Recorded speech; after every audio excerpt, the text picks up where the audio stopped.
Hello everyone, and peace of Christ to all of you. Please invite your friends and let us have some good time together.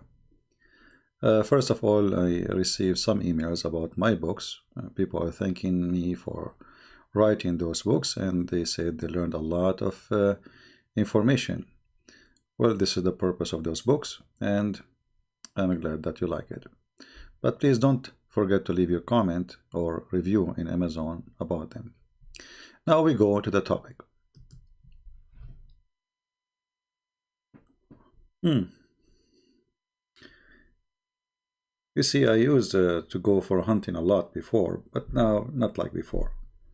And once we shot at the fox, and the fox is very deceiving. You know, when they say to you the fox is very smart, believe them. It's not a fairy tale. He lay down and he made himself as if he's dead.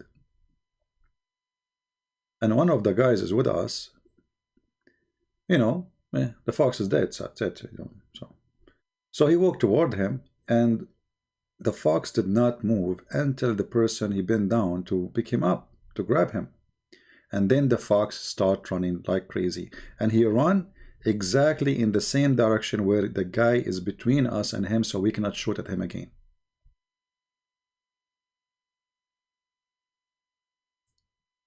So the fox is very smart. Now, I said in the title, when a fox explains Islam, I don't mean it literally. Because obviously those who try to explain Islam to us, they have nothing to do with foxes. If we read the comment the Muslims they give us, and I will show you some, you will see how much confused they are and how much they have no idea what to do or what to say. If we go like, go up, see all the comments. By the way, be careful from those accounts who post those things. Those are porn. So don't click on them, don't go there. They are trying to make you click and go to their, scam. I don't know, this one is in Indonesian language, so I have no idea what he's saying. Okay, so let us see some Muslim comments. We will skip for sure the Indonesian one because I have no idea what they are saying. As you know, I used to speak Indonesian, but what happened, the same as what happened to Zulqarnain happened to me. My people, they hit me in my head with the hammer. I get the first horn, and then I died, and then Allah, He resurrected me, and He sent me again. I opened my chat, and then my people hit me again with the hammer in my head, and this is how I got my second horn, and then they call me the Zulqarnain, the person with the two horns. Allahu Akbar. So since they hit me with the hammer, I forgot, how to speak Indonesian. Sorry. So it says here, let us see, Jesus is not God. Jesus is mighty prophet. Prophet. This is how you say the word prophet. Prophet. Anyway, I feel better about my English now. So, okay, my friend, take it easy, take it easy. You see, the funny thing about the Muslim, we just made a video showing them that their God, he believed that cat is created from the sneeze of shaitan, the sneeze of the lion, sorry. And the shaitan, he got inside the ship of Noah because he held the tail of the donkey. And what the Muslim, he says to us after watching the video, Jesus is not God. He's not God. Jesus is mighty prophet. Prophet. He's not God. What does that to do with topic? He's not God. So the problem of a Muslim is not Muhammad saying all those fairy tale stories, stupid stories. He's a problem. Jesus is not God. It doesn't matter how stupid the Quran, how stupid the Hadith, how stupid Muhammad is. The problem is Jesus is not God. So Jesus is a problem for Muhammadan. Because this is a stupid concept. Okay, most of a priest revert to Islam like who? Who is the most of the priests? Most of them. We have nobody left. Like who? The guy who claimed to be a priest was his name. His wife, she called him useless, as he said. Before he converted to Islam, his name is useless. He claimed to was a youth minister. Where? Youth minister? A guy in this age, he was a youth minister, and he had not even one single picture of him being a minister in a church. So my friend, who do convert to Islam, they will leave Islam sooner or later unless you pay them salary. And that's what happened to this guy. But the truth is, we have people leaving Islam left and right. I mean, since the beginning of the year, which is not long time ago, the first 7 days of the year, almost we have every day, we have somebody leaving Islam live on air. Here, alone, with me, no. So take it easy. It doesn't matter how many people they convert to Islam, they will leave Islam sooner or later, you know, because if somebody convert to Islam, because you Muslims give him false translation, you know, you don't tell them the truth about Islam, and you Muslims don't even know what Islam is about. So how you can even convert people except by, you know, using some kind of trickery, you know, like Islam is a beautiful religion, Islam make people equal. You go to the black people, you say to them, Islam is against slavery. When Muhammad is the one who used to buy and sell slaves, he had thousands of slaves, not hundreds, not one, not two. Each wife of his wife, she have a house, and each one of them, she have many servant slaves. But in the front of the black people, you say to them, Islam is against slavery. Look at Bilal. Bilal was a slave. Bilal, you know, Muhammad died, and Bilal is still as a slave. That's why Bilal said to Abu Bakr, if you bought me for the sake of Allah, well, you know, then free me for the sake of Allah. If you bought me for the sake of yourself, then, you know, keep me for yourself. Hypocrite. That's what he meant. He meant hypocrite. They keep promising him freedom, saying to him, you will go to heaven. And the poor guy, he's a slave. And then hell is waiting for you. Okay, okay, hell is waiting for me. Isn't it better than going to heaven? And then there is thousands of horny women. They will jump on me. I mean, what I did to Allah. So if I can convert right now to Islam, what I will have? I will have 70 years orgasm. Is that a penalty or it's a reward?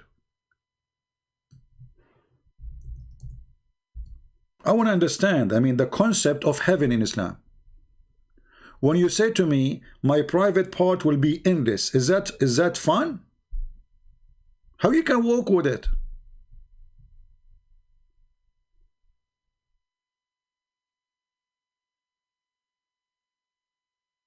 The second you start thinking about what they promised you about Islam, you go crazy. I mean, you have an endless private part. You have 70 year orgasm. You have women you can see through their bones. I mean, what is that? So when you try to invite me to your cult, I see nothing except stupid promises. They don't even make sense. I mean, at least, you see, if you invite somebody to Las Vegas make way more sense, it is real, than the promises of Muhammad, like endless penis. How you can enter the casino with it? Let us imagine your house is in the size of all the casinos in the world. Huh? Fancy. But now you have endless penis. What you can do with it? Where you can put it?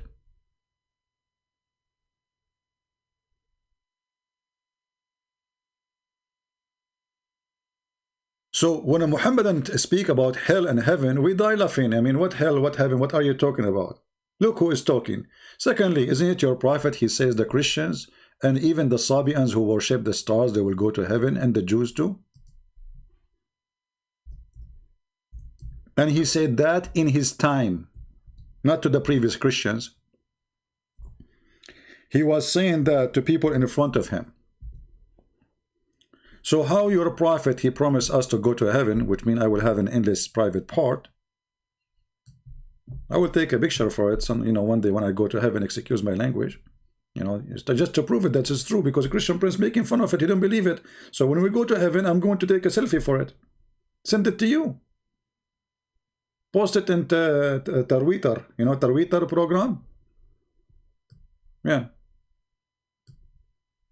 Whoever, those who become believers, the Muslims, and the Jews, and the Christian, and the Sabian, and who believe in the day of of God and the day of judgment, and strive righteously, you know, they will receive reward and will go to heaven. We will go to heaven. Well, don't Muhammad knew that the Christians at that time, they worship Jesus? In his time? Isn't it the same book says the Christian, they worship Jesus?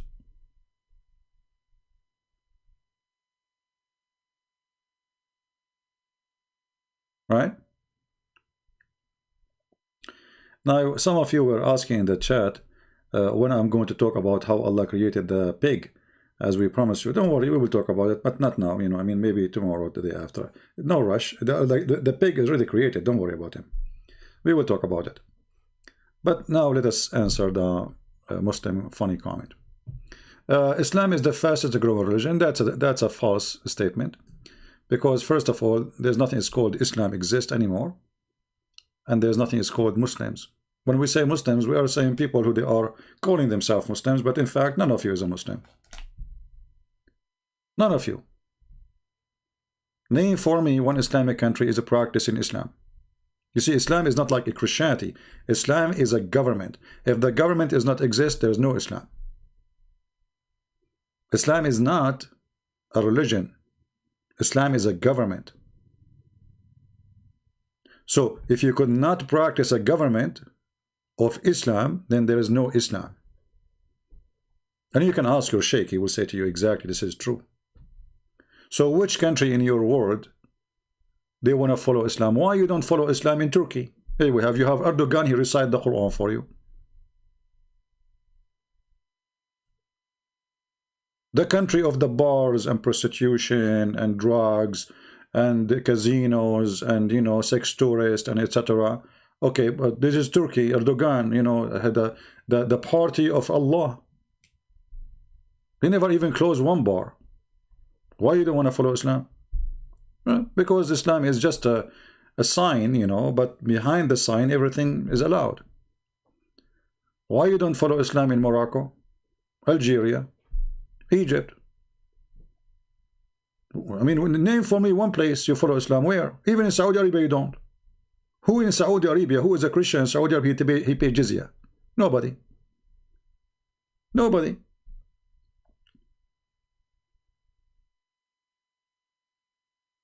So when they speak about Islam, this is the leftover of Islam. There's nothing called Islam anymore. Islam is gone actually since the time of Muhammad. After Muhammad, there's no Islam. There's just people fighting over power. The Muslims, they slaughter the grandsons of Muhammad, who the Muslim claim that they are his grandsons from Ali.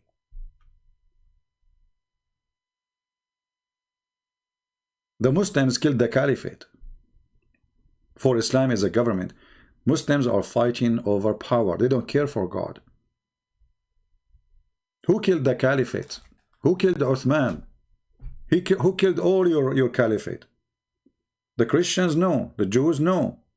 The Muslims? Yes. So which Muslims are we talking about? Yeah, this guy, his name is Tim. He's a kid. This guy, he was the Pope, by the way. He was the Pope for 2 days, and then he became a patriarch in Greece for 3 days, and then he became a sheikh in Egypt. And this guy is a kid, you know, we will go there. Now we have another Muhammadan saying, Jesus was circumcised, so why Christian not circumcised? I guess circumcised in the is Bible the word of God or King James? You know, here you see the stupidity. King James is a translation, Abdul. It's not a Bible called King James. A translation, you say you have Quran Yusuf Ali, you have Quran Hilali and Khan, you have Quran Biktal, you have International Sahih International. King James is not a name of a Bible, it's a name of a translation. Stop being a fool.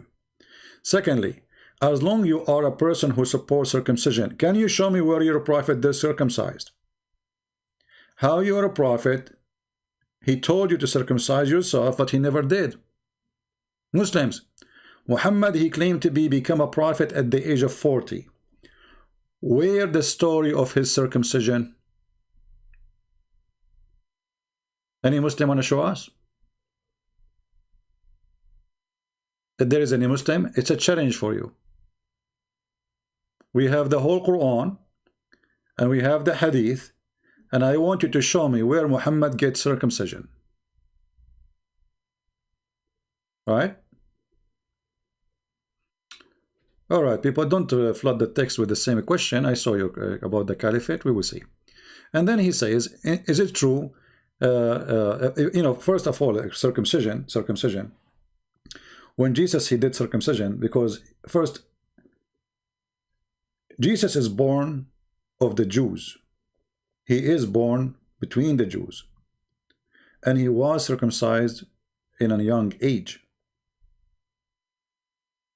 Circumcision is a must for everyone who is born of the children of Israel. So when Jesus, he did that, he is following the tradition and the law. His family, they are following that. In the same time, Jesus, he made it clear, you know, circumcision made for a reason. It's made for a reason. It's better for health, better for fighting illness and diseases, especially at that time. So it was made for a reason. It was, you know, God do not care for a little tiny piece of skin in your private part. This is not for God. You are not doing it for God. You are anything God, he said to the person to do, he asked him to do for his benefit. And that's why Jesus said about Saturday, he said, Sabbath was made for the man, not the man was made for Sabbath.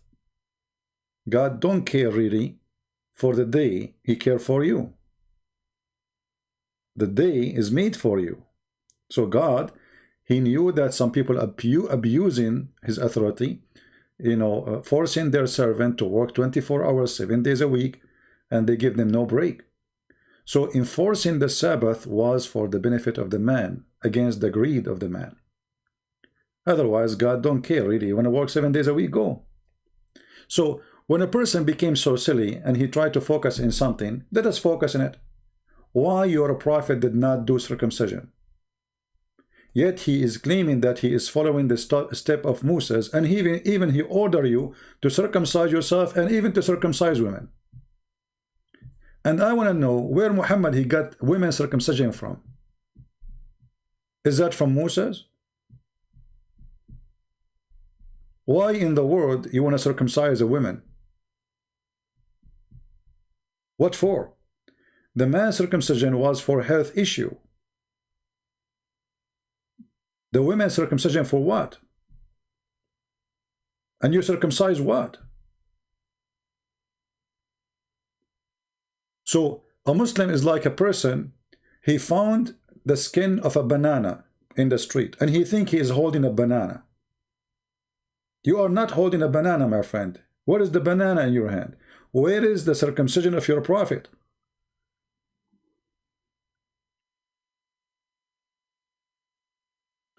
And I will go with you now. As long you are talking about circumcision which is given to Moses, Allah, he gave the Jews order to keep the Sabbath. Why you don't follow the Sabbath? Why you Muslims, you claim that Muhammad is following the step of Moses? How come Sabbath is not important for you? Sabbath is important for us as Christians. Sabbath is any day you designate for God, not only Saturday. But it can be Saturday. However, how come Muhammad he skipped the Sabbath? The hadith says that Muhammad he want to act differently. He don't want to use the Sabbath as the Jews, and he don't want to use the Sunday as the Christians. So he chose what? He chose a Friday. So it was not Allah who asked him to do that. And let me show you that Muhammad was practicing Sabbath in the beginning.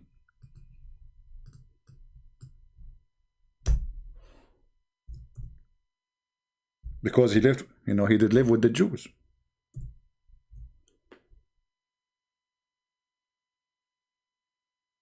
When Muhammad he called for the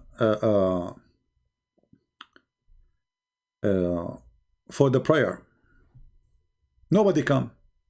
Which day? Which day is that? That was Sabbath, not a Friday. Read carefully. Believers in Friday, when the call for a prayer is made, try to attend the prayer.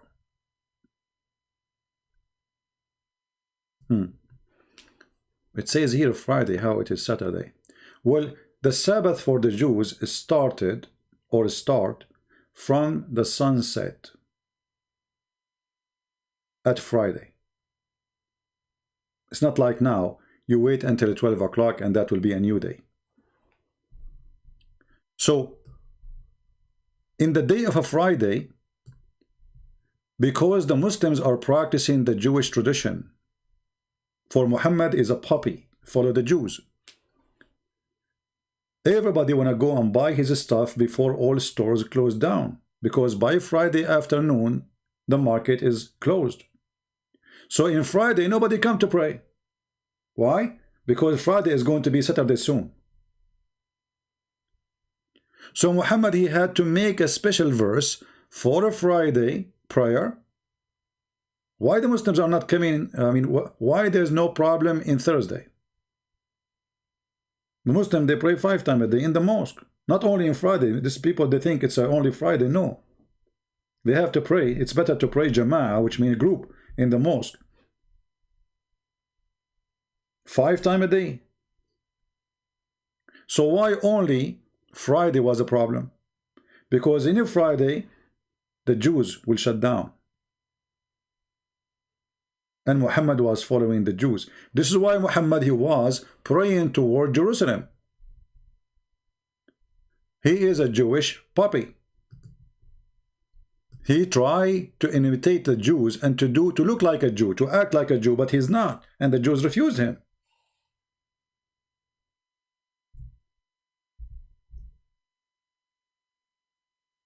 If you ask the Muslims, Muhammad was praying to which direction before he prayed to the Kaaba?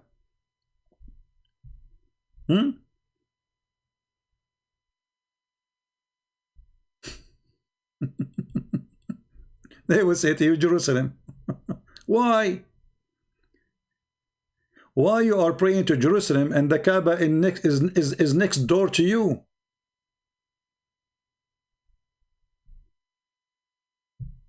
Do we have any Muslim want to say anything?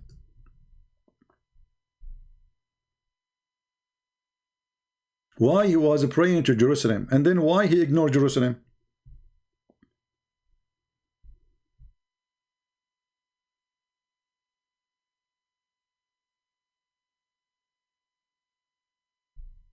Any Muhammadan?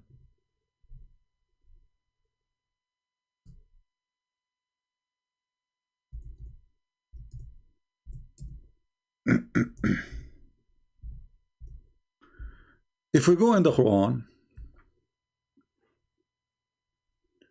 you will find some verses speaking about those issues.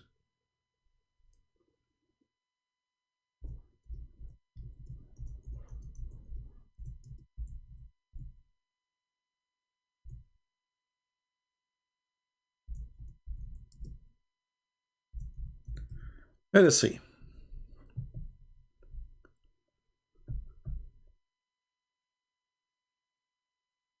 Let us show some reference so we can love together.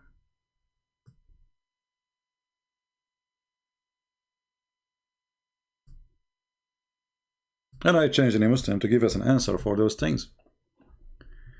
In chapter 2, verse 144. Let us open the screen.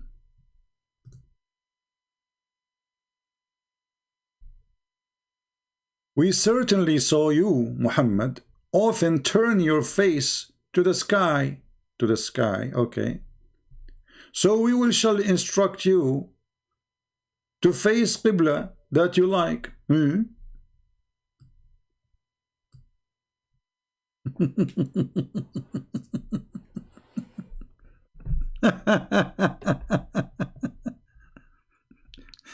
So at that time, Muhammad was praying in which direction? Where he was? He was praying to India? All those years, Muhammad praying to where? The Muslim, they will say to you, to Jerusalem. Now look here what it says. It's something very important. Very important. You know, usually when people read, they don't notice what is really important in the text. So we shall instruct you to face a qibla that you like. This is the Muslim translation. In Arabic it says tardaha, which means you approve. That's mean the Kaaba is not holy. The Kaaba is not a holy place. But there is something happened made Muhammad like to pray to the Kaaba. What was that? If we go and check the hadith, we will find Muhammad, he was instructed by his boss, Umar ibn al-Khattab, to change the direction of the prayer. To do what? To change the direction of the prayer. It was Umar al-Khattab who changed from Jerusalem to Mecca.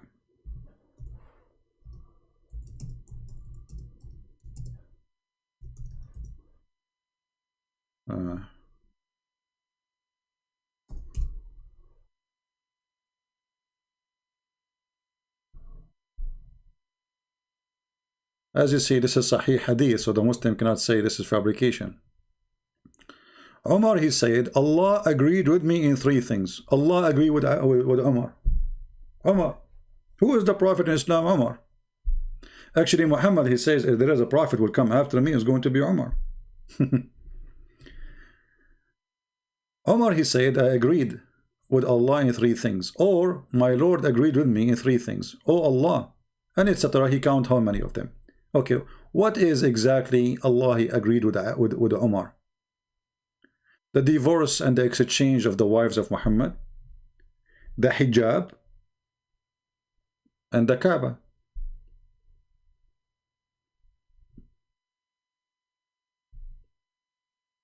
Read it. The Kaaba, I said, O Allah Messenger, would that you took the station of Abraham as a place of a prayer? Who said that? Umar.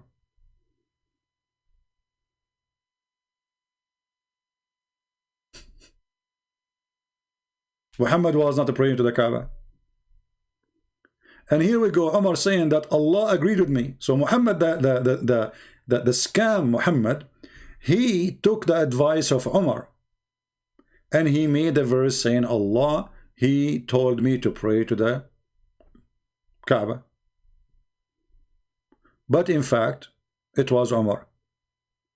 All those things you see in front of you, it was from Umar, including the hijab.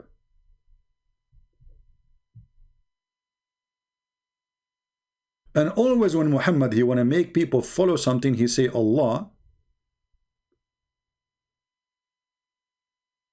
said that to me. When the fact, as you see, it was Umar who said that to him. And then you will find that the Quran came as I said, Umar, he said. Allah not only he take the words of Umar. No. Allah, he copied it. So the verses came down as I said.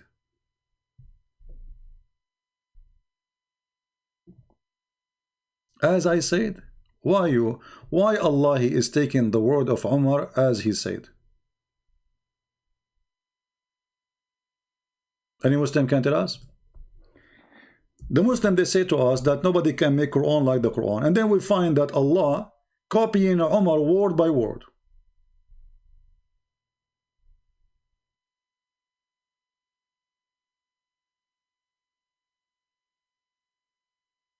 What do you think?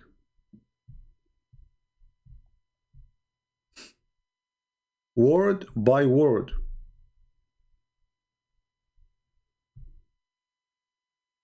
But Muslim, they say nobody can make Quran. And then we find that Allah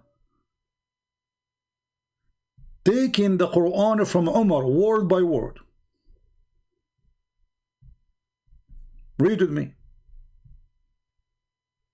All of this reference, look. Look how many.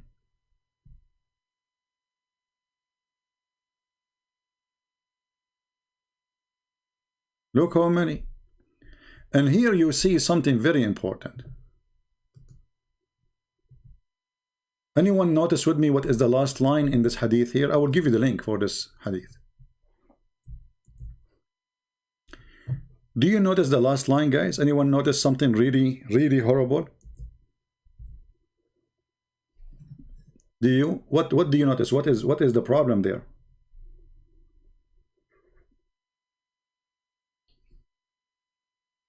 Anyone notice the problem? So this verse came the same as I had said was revealed. The same what?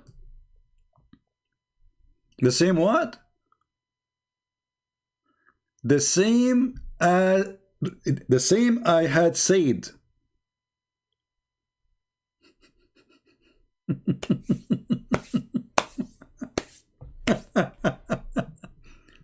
But remember, nobody can make Quran.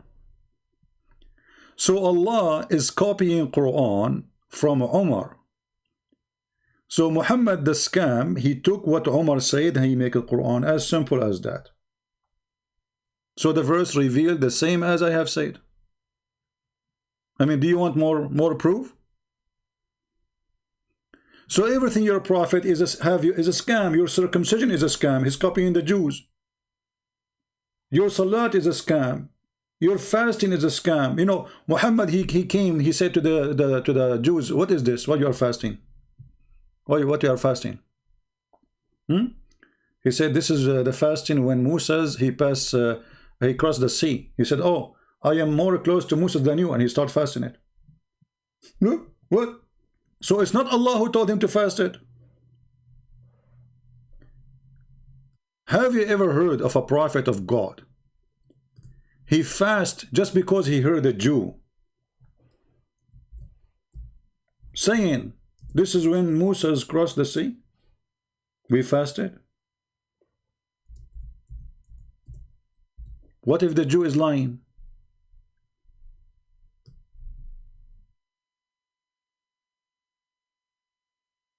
Read carefully and love. The book of fasting, the day of Ashura. The day of what? Ashura. Now the Muslims are even confused about Ashura. They don't even know this is the day of the Jews or this is the day of the pagan. They are, you know, what a cult. Ibn Abbas said, Allah pleased with him, reported that Allah Messenger came to Medina. Medina, remember, the name of the Medina was not Medina. Medina is just a word, means city. Very silly name. It was Yathrib. Muhammad later, he changed the names. And many of you, they might say, how come Muhammad, he called himself the praised one, and there's many people, their name is Muhammad? My friend, those who converted to Islam and they used to have a name, don't agree with Islam, they force them to change their names.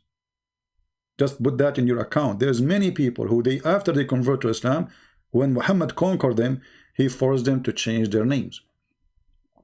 So he came to the Medina and he found the Jews observing the fast of the day of Ashura. The Jews were asked about it and they said, it is the day which Allah granted victory to Moses and his people, children of Israel, over the Pharaoh, and we observe it, fast out gratitude to him. Upon this, the Messenger of Allah said, we have a closer connection with Musa than you. And then he command and observe the fast of that day. Do you see it?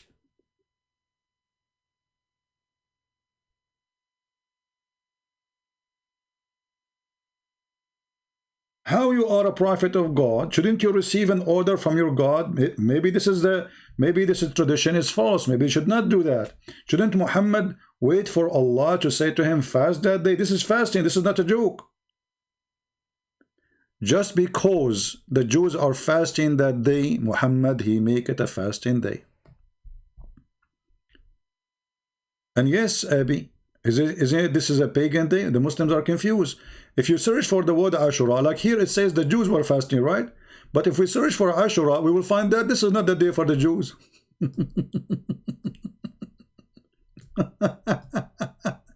will come to Islam.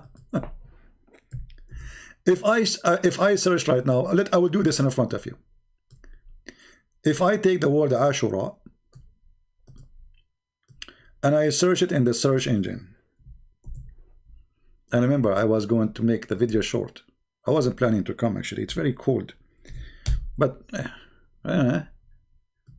why is not copying correctly? Let us try again. So we copy the word and we post it in the search engine. All right. Read how many hadith about this day. He heard that Ibn Abbas, when he asked about the fast of Ashura, I said, I did not know that the Prophet fasted any day because it's virtue, it's okay, except the day, meaning the month of Ramadan, and the day of Ashura. So Muhammad, he used to fast Ashura first, and then Ramadan came after. Muhammad, he said, even Ashura can, even if you fast it, it can delete your sin, can erase your sin. The Messenger of Allah observed someone fasting on the day of Ashura and command to fast that day. Okay. Muhammad, later he changed his mind. The Prophet says, whoever wishes may fast on the day of Ashura. What a prophet. Okay.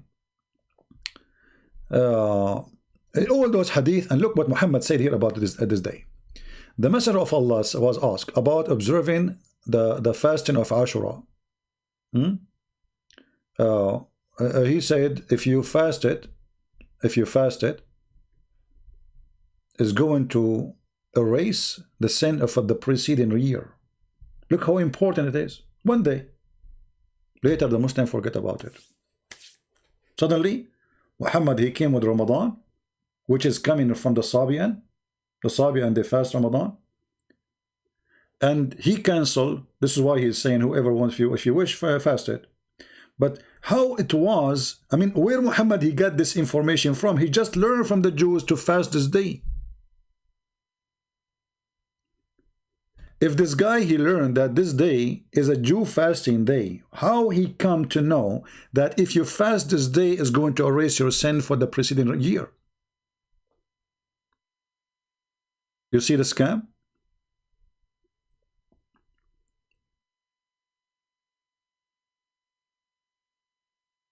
Allah never told him to fast it. Angels never told him to fast it. He saw a Jew in the street. He says, oh, we are fasting. Why you are fasting? Oh, today, the day Moses, he crossed the sea. Muhammad, he ordered him to fasting, and then he come with his own reasoning. He told them something. From where? He himself, he learned about the fasting from the Jew. He himself, he learned that this day is a Jewish day. Then how he come to the conclusion that if you fast this day will erase your sin for the last year? And what kind of religion, if you fast one day all your sin for the last, so all what I need to do, I will be doing all kind of sin for non-stop for the last 365 days, and when the day come I will fast, and that's it, I'm clean. See how easy?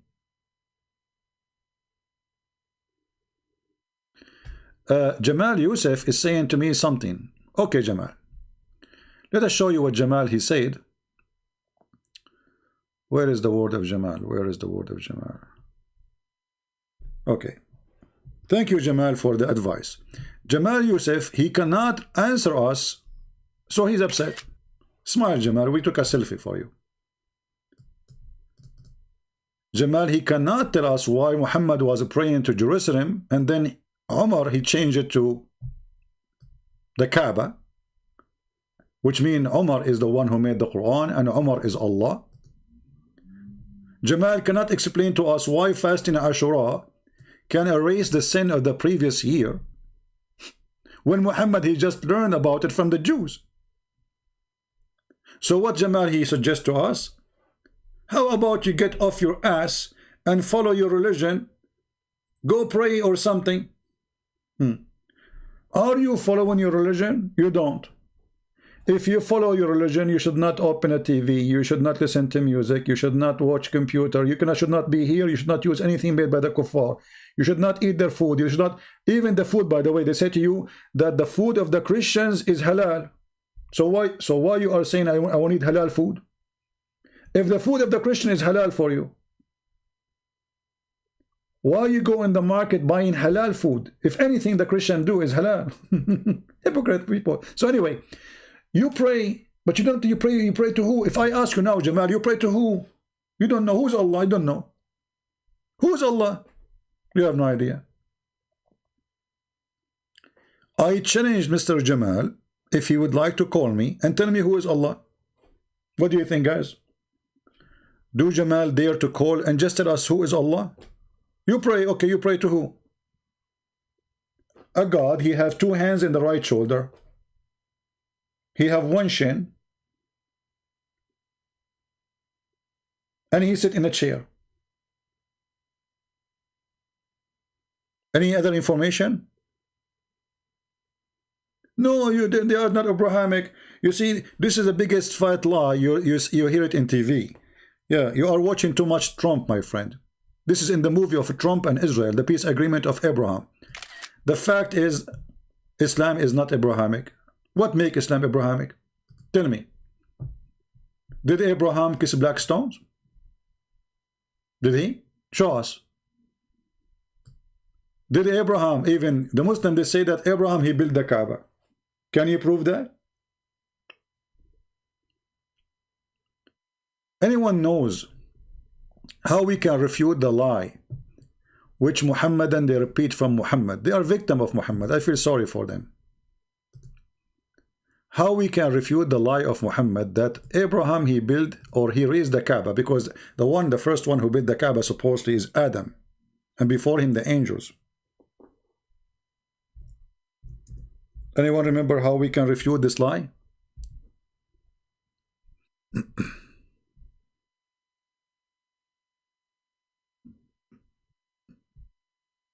If we ask Jamal, who is the one who built the Kaaba?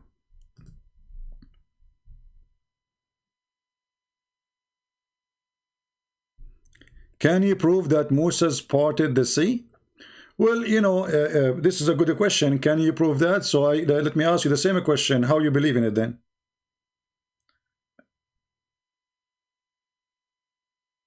I'm asking you about your religion. What is your proof? For me, even there is a scientific study. They say yes, in certain time the sea was in etc. place and then move, etc. So, but there's no camera at that time to record the event. So it might be true, it might be fiction, no problem. But you Muslims, you have no witnesses for anything. We have witnesses that Moses, there's a history written about Moses was in Egypt.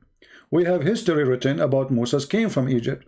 We have history about the whole nation was of Israel was in Egypt and run away from Egypt. What is the proof that Abraham was? Which historian report that?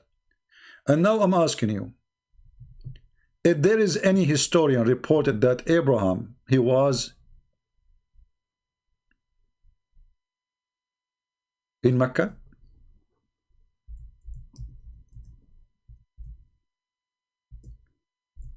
Anyone? Do you know anyone?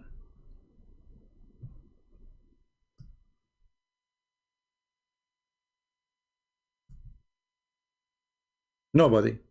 So your Muslim stories, always Muslim stories, there is no witness for it. There is no witness, even there's Muhammad. Muhammad himself, who is Muhammad? If we read the Quran from the beginning to the end, who is Muhammad?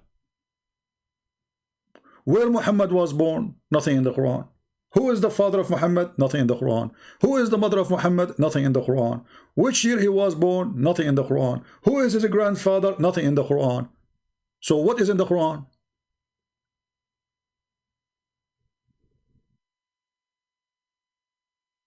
Now I ask question, I said, do you know how we can refute the lie that Abraham, he built the Kaaba? Anyone remember?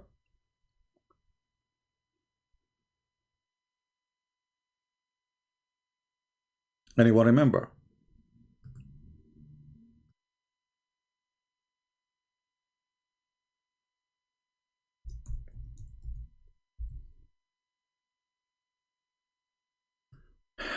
If we read the Quran, chapter 2 speak about from 125, 127, etc.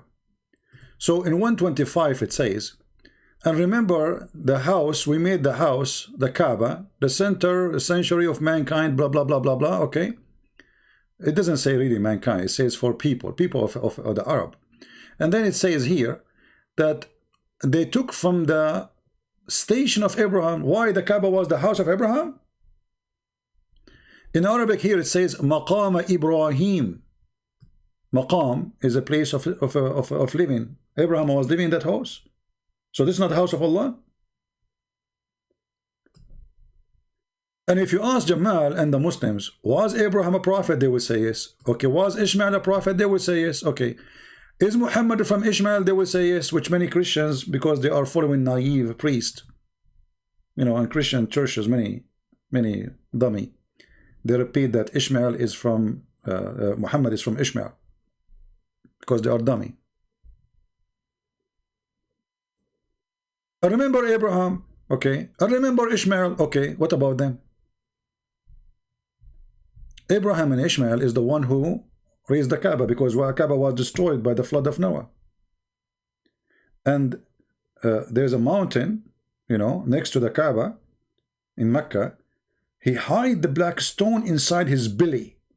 So when the flood is over, the mountain, he spit the stone out so Abraham can see it, and he put it back. So now, if you ask the Muslims, they will say that Abraham was there, Ishmael was there, and even Ishmael is the grandfather of Muhammad.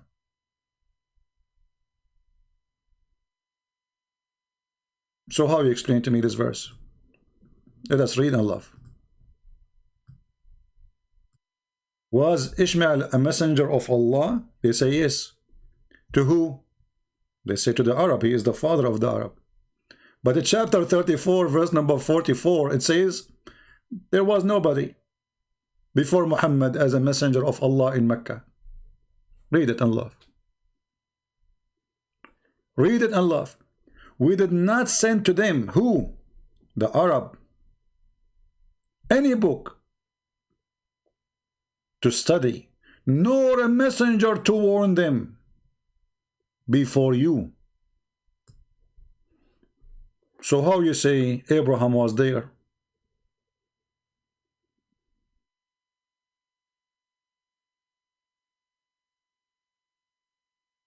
Any Muslim?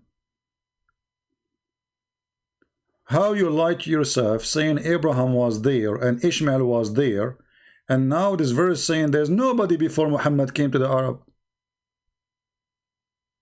and to Mecca specifically here.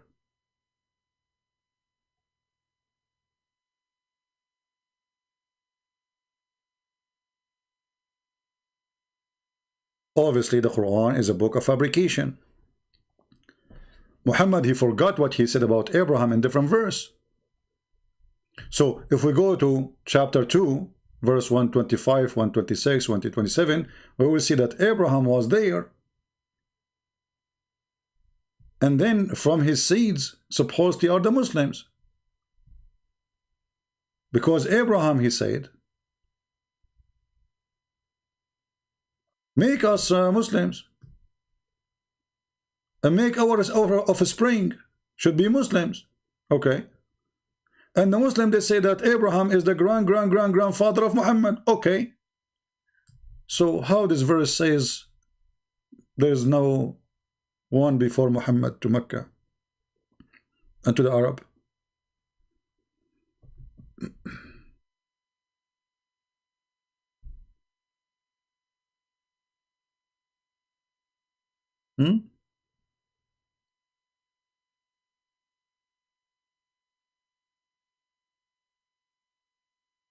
Ahmad Ma'ruf, he's saying, show me a mistake. I mean, I'm showing you a mistake, so what I'm showing you, shish kebab? What I'm showing you, Ahmad Ma'ruf? Ahmad Ma'ruf is asking us to show you a mistake in the Quran. Everything in the Quran is, the Quran itself is a mistake.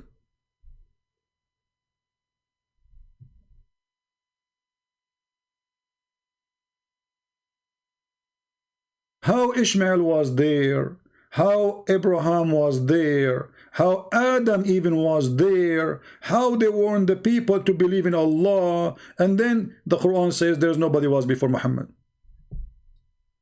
He is the first warner. The Muslim, they say that Abraham have a book, Ishmael have a book. Where is the book of Ishmael? Hey Muslims, where is the book of Abraham? What happened? Where's it gone? I mean, all the books before Islam is gone. What's wrong with this God, Allah? Whatever books he sent, they fly? Okay, so Abraham have a book, Ishmael have a book, and yet the Quran says there was nobody before Muhammad as a warner, and no books was sent to them. So the Christians who was living there, they are who?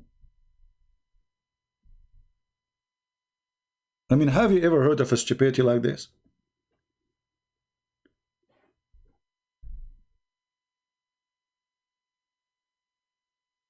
The Christians who were living there, according to the Muslims, if those people there, they never have a book. So what the Quran says, we send the Isa, the Injil, and there's a Christians, and Khadija was the niece of Waraq ibn Nawfal, or the supposedly he is like her uncle from, like, you know, little bit far, which is here the real father of Muhammad, but he was a priest supposedly according to Muhammad.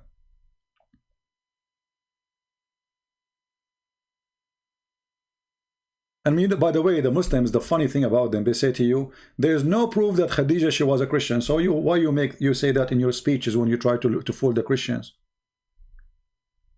They go and when they speak to Christian, they say Khadija was a Christian, the first wife for the Prophet Muhammad. But in YouTube, they say, no, there's no proof. Well, we can prove that easy. You know, those people in YouTube, they are a bunch of dummies. Those who claim to have knowledge. Zakir Naik, he says, there's no proof that, you know, all of them. Didat, he said the same. But we can prove it in 2 seconds. Okay, Jamal, I will open Skype for you, my friend. Give me a few minutes. If you go in the Quran, in the Hadith, sorry. If somebody says to you that there's no way to prove that Khadija, she was a Christian, what do? You go to this Hadith.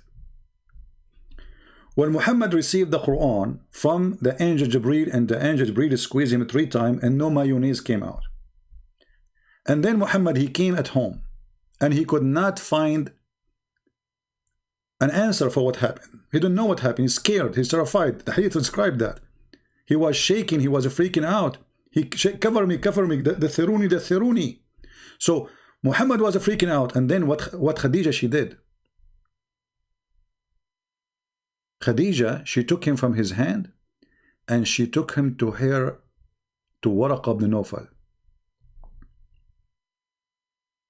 See, he came scared, terrified, cover me. And then Khadija, he said to her, oh Khadija, what's wrong with me? Muhammad, you are crazy, you are mentally ill. This is what's wrong with you, you saw nothing. Then he told her about what happened to him.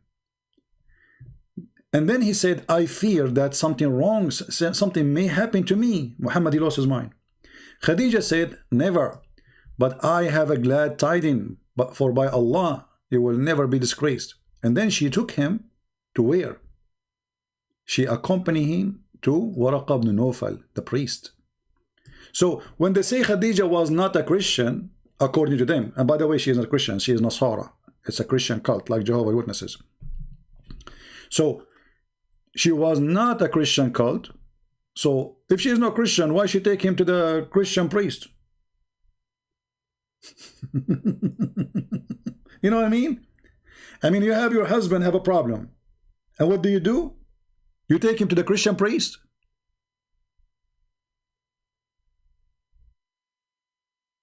Do you understand what I'm saying? You take one of your family to a priest if you are a Christian. And he himself have to be Christian too. Otherwise, how even Muhammad, he agreed to go with her to someone who is a Christian? In this case, it was Nasara, which is a Christian cult. Let us open our Pal Talk for Mr. Jamal, so like he like to call us.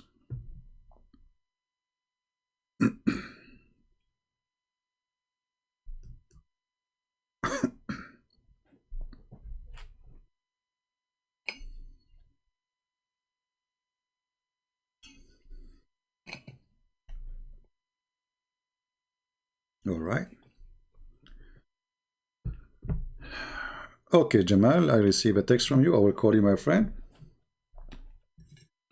Please answer me when I call you.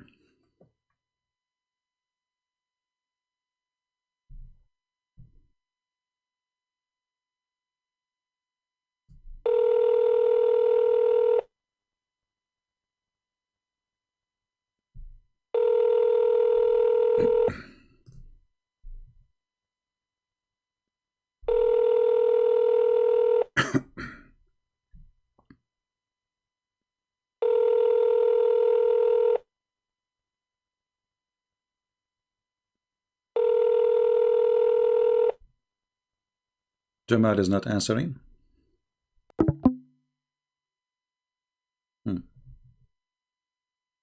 Are you there, Jamal? What happened? Let us call you again. Are you calling? I cannot see.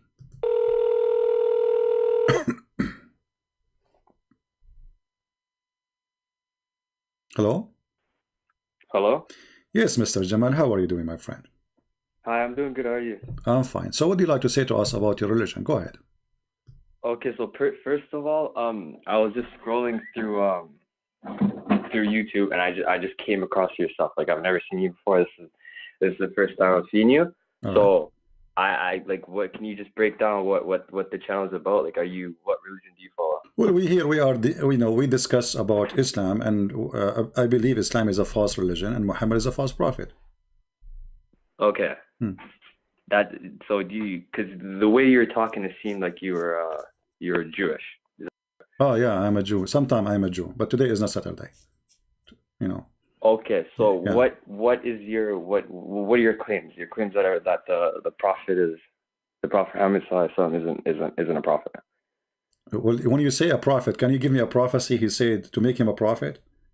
When you say somebody is a prophet, he prophesied. Give me, here we go, the Quran in front of me. Give me a prophecy Muhammad he said it's come to be true.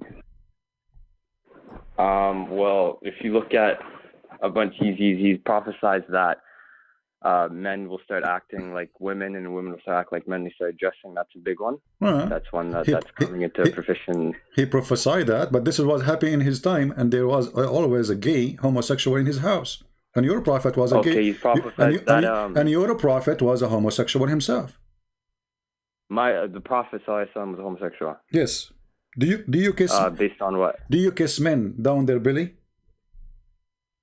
I do not personally, and I've never seen anything in either the Quran or the Hadith that All right, here we go. That says that. Well, this is your prophet hugging and kissing a man, exchanging kissing and hugging, and where they are kissing down their belly. Read carefully. Abu Abdul Rahman, etc., quoting blah blah blah. It's here. It said blah blah blah blah blah blah blah blah blah. Okay, and then it says while he was giving to Justin and was talking to the people and making them laugh, the prophet poked him under his ribs with a stick. He said, "Let me take retaliation." He said, "Take retaliation."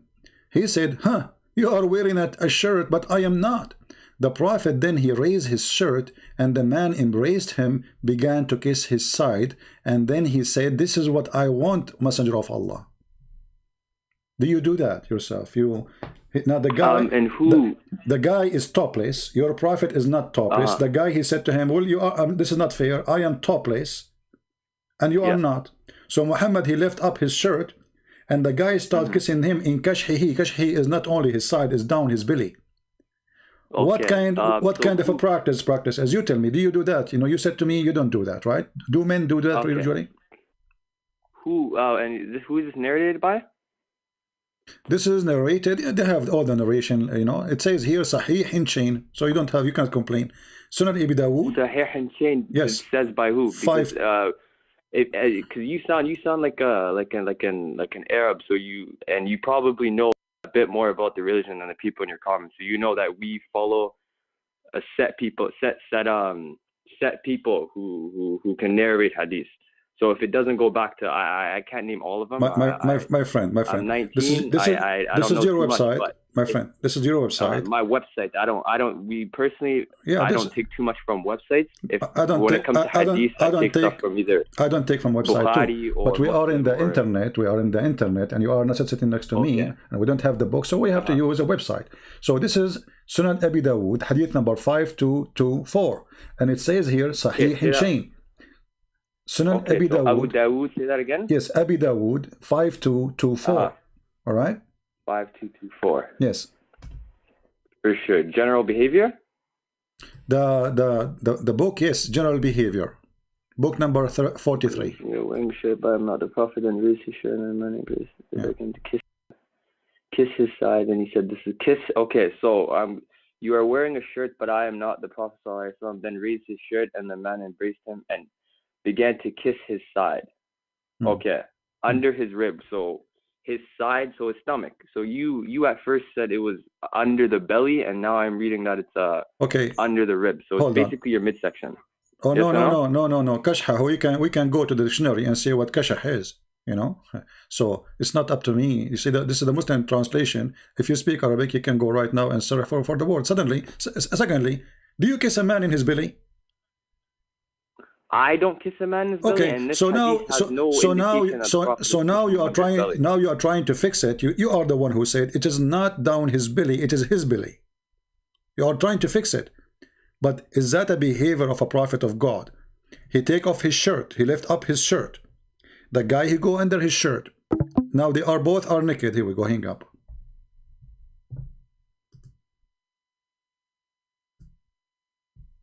Where do you go?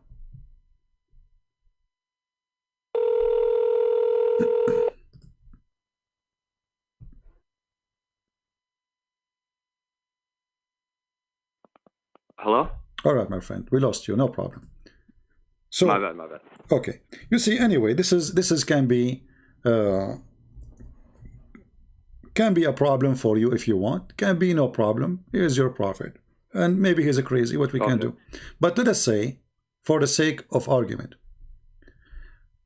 was Muhammad a normal person? Was he a normal person? He was one of the greatest beings ever walked this earth. He was more so. Yes. When it comes down to human standards, he was the greatest of the humans, but he's no more than a human now. Okay. So what make him a greater than a human standard? What? For his devotion to worship of Allah. What devotion? He made verses. And that's the only thing that Okay, let us see how much devoted he was. Was your prophet, did your prophet make verses in the Quran saying any woman she want to give herself for sex for him, and this is a privilege for him? The prophet actually had no verses in the Quran, no. No? Okay. The prophet has nothing to do with the Quran. The Quran is from Allah. Okay, so why Allah, he made a verse for him, says any woman she want to give herself to the prophet? What does this have to do with Allah? Muhammad, can you say the verse again? Chapter 33, verse number 50. What is the verse? Chapter 33, verse number 50. No, yeah, can you just repeat it, like just saying it? Chapter 33, verse number 50. Yeah, and what was it says, in the verse? And the woman she offer herself to the prophet, so the prophet can if her. The Muslim does translate that as just tankihuha, which is if her, but they translate here the word marry. Yeah, nikah is a form of marry. Yeah, if nikah is pre-marriage, so that's not true. So if you want to take it as effing, that's up to you. But no, I've grown up my whole life with the word that I use is nikah. Okay, is marry. Yeah. If you go right now to Muslim chat room and program, and you enter the chat room and I say I want to do nikah, what will happen to you? What the Muslims would do? Are you okay? So I can tell by your accent that you're an Arab man. You see, my friend, why you don't answer the question? Why don't answer the question? If you go to chat room right now, I've never been in an Arab chat room. No problem. But if you say if you go to a family, if you want to get married and you go and say I want to do nikah, they will shoot you because you are saying I want to do if your daughter. Personally, I've never used the word nikah in that manner. I don't know what chat rooms you're going in, brother. So thank you. So you agree, you Muslim, you don't use it. Why? Because it's a dirty word. Secondly, why Allah? No, it's not nikah, brother. Nikah. Okay. Are you trying to? Okay. I speak Arabic. Are you trying to tell me that nikah doesn't mean marriage? Okay, that's wonderful. As long as you speak Arabic, I wanna make you. I don't speak too well. I speak decently, but I know enough that nikah is the Islamic version, I guess, the Islamic version of marriage. You get a nikah before you marry them. All right, no problem. Let us try to prove that if it's true or not. Okay. I will put for you something in the screen as long as you speak Arabic.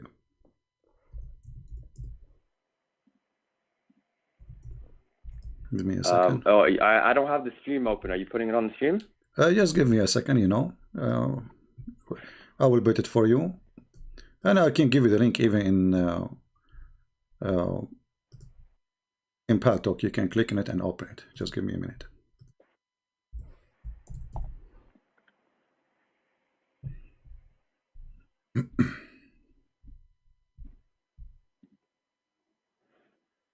Just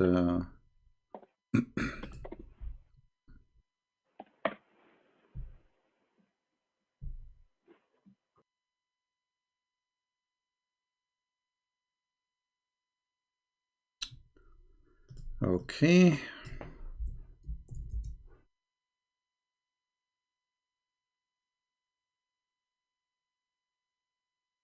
You are a Muslim Sunni, right?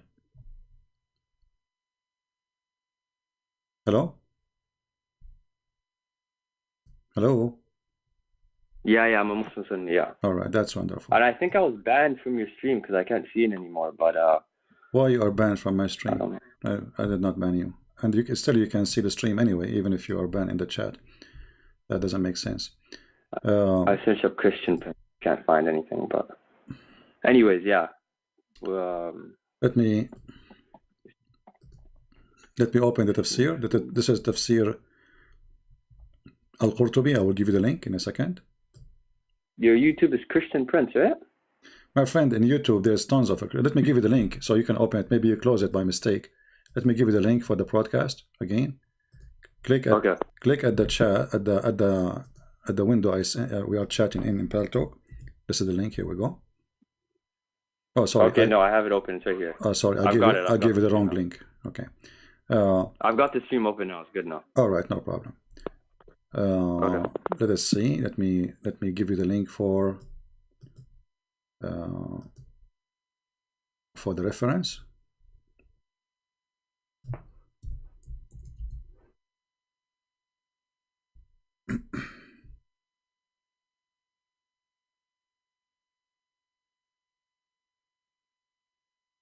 Now I will give you the book of Al-Qurtubi.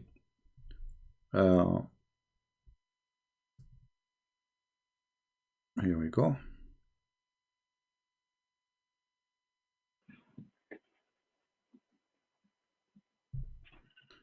Open this link, please, from your side. And I will put it in the screen on my side too.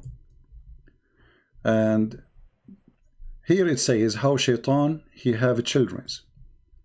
Let us open it in the screen so everybody can see it, including you, or you can click at the link which I gave you.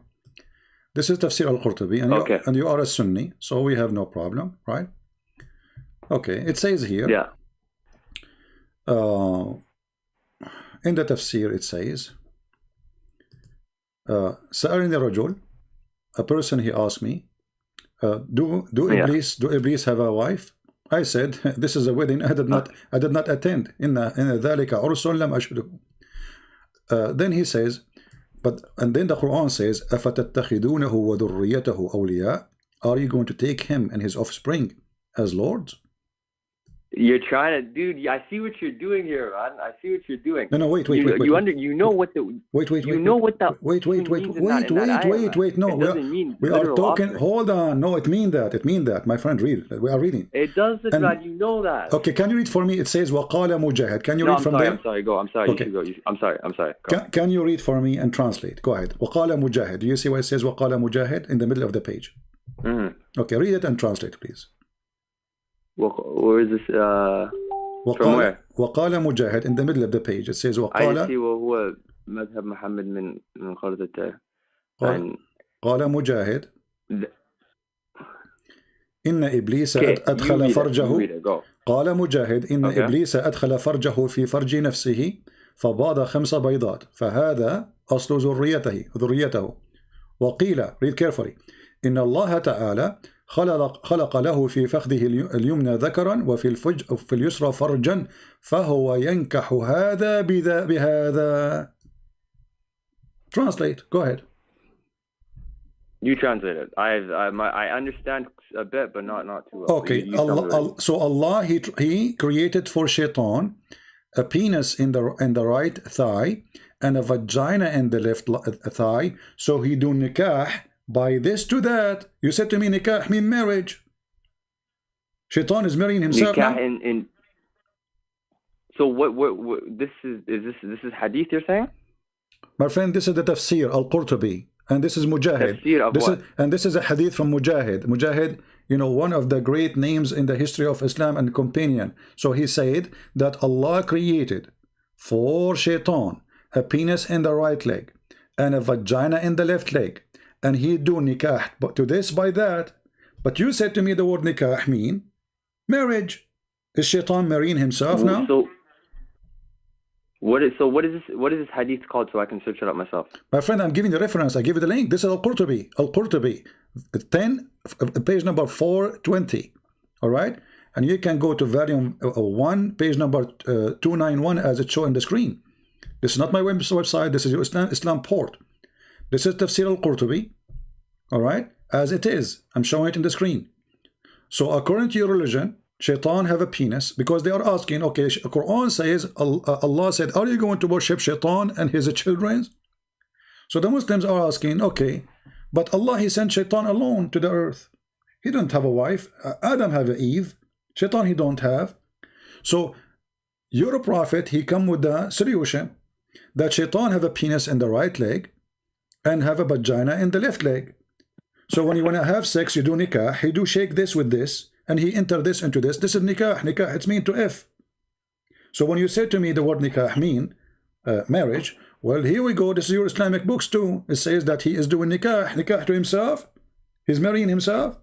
It says he have a vagina and he have a penis. And what he do فهو ينكح هذا بهذا.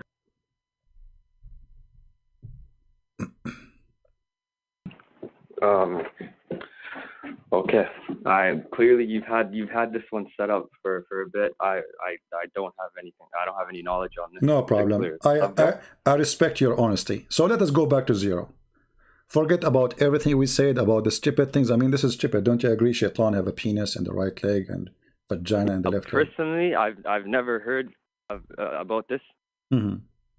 No problem. Tell me something you heard. What make you said Muhammad is a great person. He's great in what? He's a prophet. Is he a prophet? We lost him again.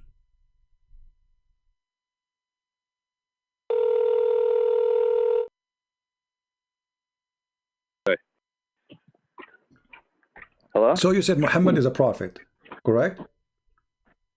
Yeah, I would. Okay. And you said that Muhammad, he predicted that people will act like women, correct? Keep losing him.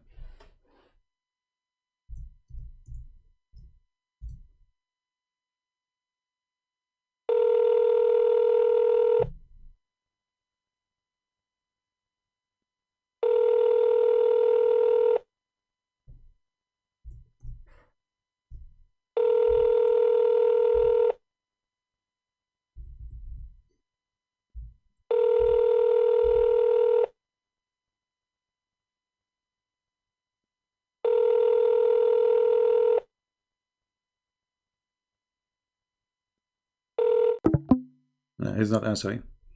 Abu Sadat, why you don't call me and help your friend? Abu Sadat saying, read the chapter 33, verse number 49. Let us see. Call me and let us see if you can do better. Instead of telling me, read the chapter 33, verse 49, I can go there. It still doesn't make any difference. Are you brave enough to come and call me and read it for me? Or you know what will happen if you call me? That's why you are hesitating. You don't dare. Here we go. Your friend is not even answering my call. Let us call him again. Hello? Yeah. Okay. You said to me that your prophet, he predicted that men they will act like women, and men will act like women. But gays and lesbian exist since before Muhammad, my friend. Isn't it the Quran? In chapter 4, verse number 15, speak about lesbian.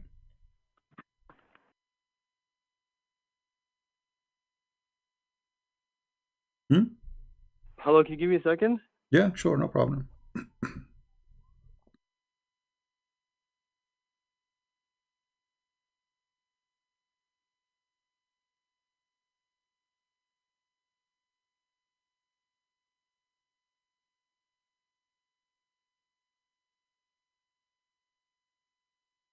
Yeah, hello. Can you just talk to this guy for a second, okay? Talk to who? It's my dad. He knows a bit more about right. this stuff. No so problem. If you can... He is more than welcome. So we have to change now. Go to 0. Assalamu alaikum. Wa alaikum assalam. Ahlan wa sahlan. Yes. So we are talking with your son, and he said that Prophet Muhammad is a prophet. So I said to him, what make him prophet? Yes.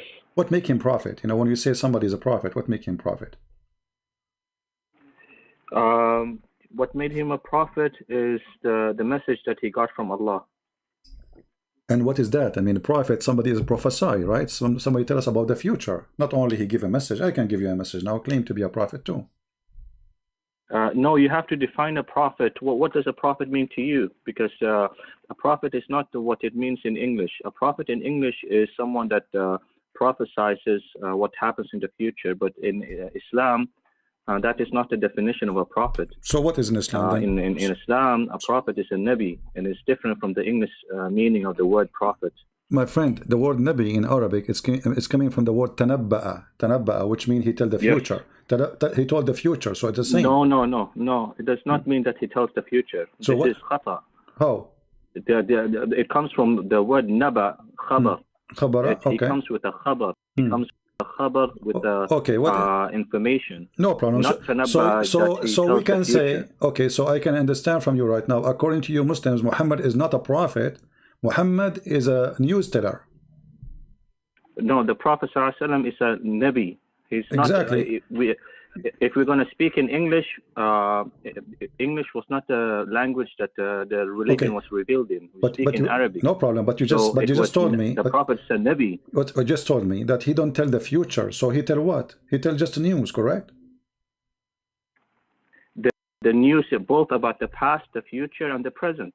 Okay, but not just the future. But if nobody tell you what is going to happen, if nobody knows what will happen in the future, that is a prophecy. If he is telling you what will happen in the future. See, you're mixing two things. You're using both English to defend your point and Arabic at the same time. You have to pick and choose.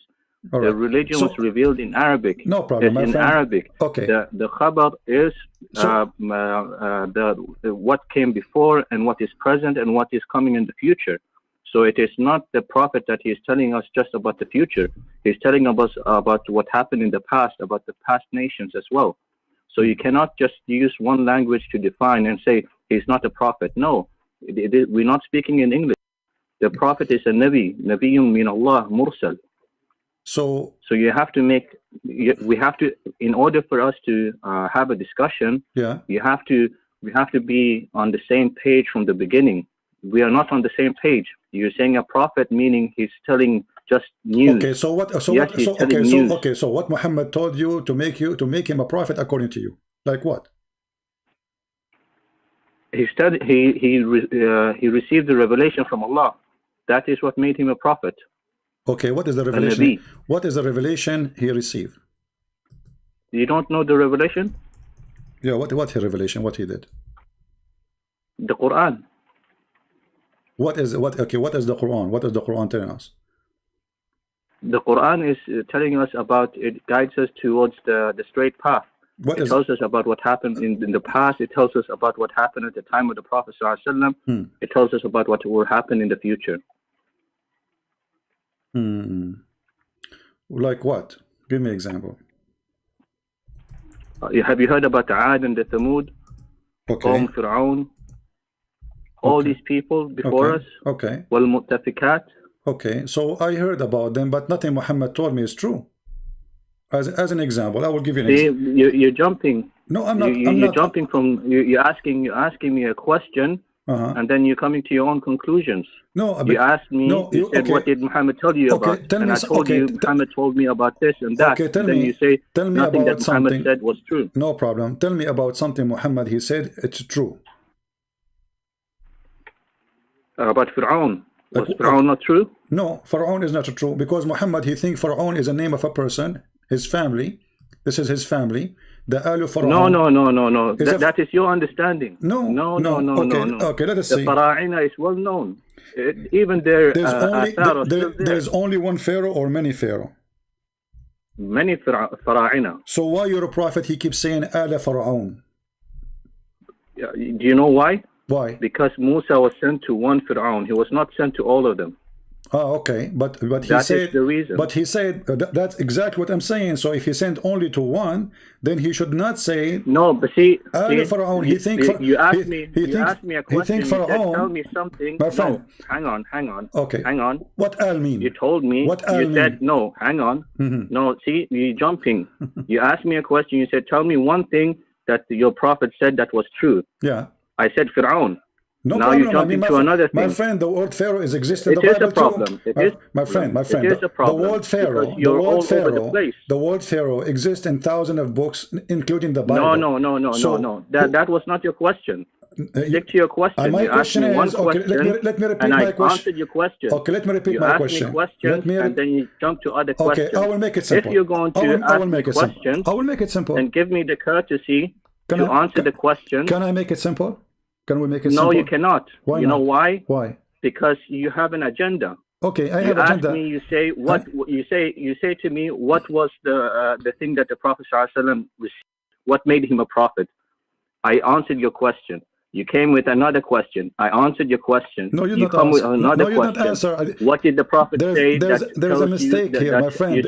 So you don't want me. So you don't want me to report the mistake. You don't want me to report the error to cover that Muhammad is a false prophet. Okay, let me ask you. Which one Allah, according to Muhammad, which one Allah created first? The trees. I answered this, and then you come with another question. No. I'm not coming with a question. You are saying to me, Muhammad. Here we go. He will run away. He ran away. Hang up. Okay, here we go. Run away. He said, "You have your religion. I have mine." What a brave man. He said here, "وَنَجَّيْنَاكُمْ مِنْ آلِ فَرْعَوْنَ." How you say Al Fir'aun? In the Quran it says Al Musa, Al Fir'aun, Al Ibrahim. Al is the people, the family. He thinks this is a family. He thinks Fir'aun is the name of a person. Al Musa. Al is not a word mean that. Some people who don't speak Arabic, they say Al mean that. Don't be a fool. Al here mean the family. Alu Fir'aun, Alu Musa, Alu Ibrahim. Because he cannot defend, he hang up. What a shame.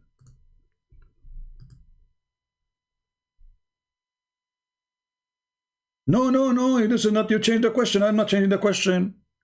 You told me, he told us about Fir'aun. So what about Fir'aun? Fir'aun is a name, exists in thousands of books. We do not need even a book to know about him. I mean, who do not know about the Pharaoh?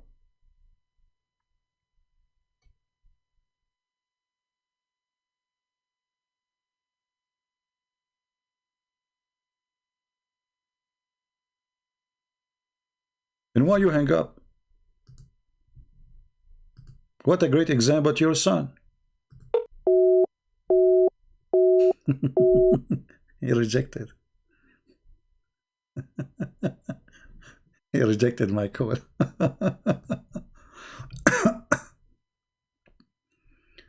If you search for the word Al, copy the word Al.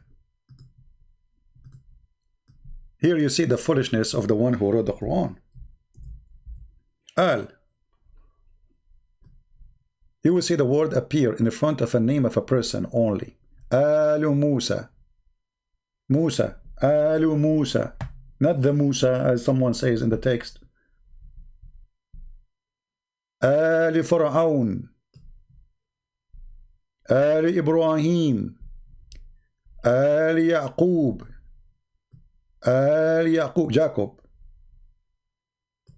آل فرعون آل لوط.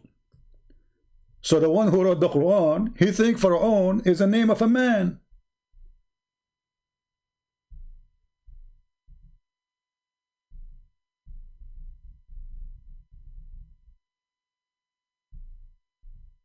Do you see it? How many al always the word al repeated before a name of a person.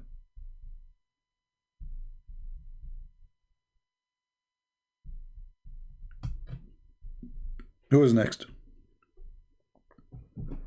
Are you sure I have an agenda? I'm here to teach people about the cult of Islam. So agenda, what agenda? So why I'm here for to play hide and seek? You have an agenda.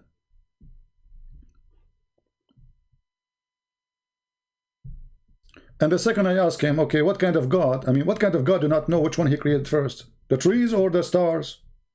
He run away.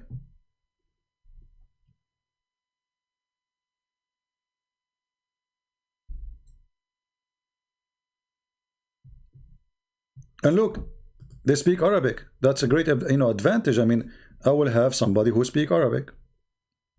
What do you want more?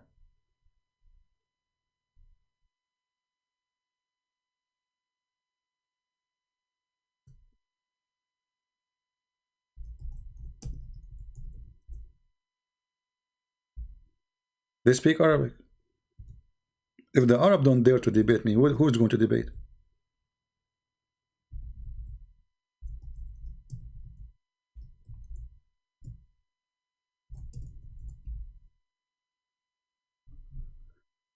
Do we have any Muslim?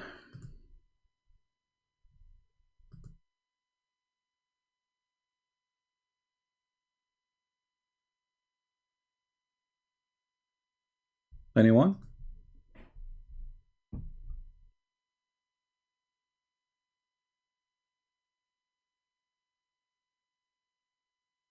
Nobody? All right. Well, what a drama. I feel sorry for them. Muhammad is a prophet, but he is not a prophet. It's not like in English. Quran came in Arabic. Okay. So what? So he's a prophet? No, he's Nabi. What Nabi mean? Naba'a. What does that mean? News. Okay. So what the news mean? He tell you about in the future and the past. But this is a prophet. If somebody tell me about the future, this means he's prophesying. How he tell me about the future if he's a prophet?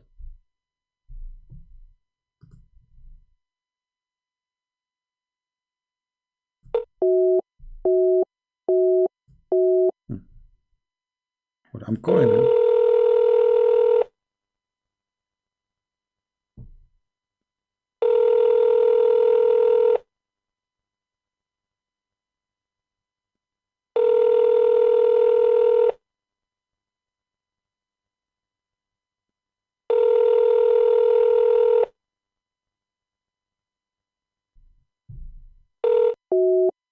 He's not answering. He said call me, but he is not answering. I don't know.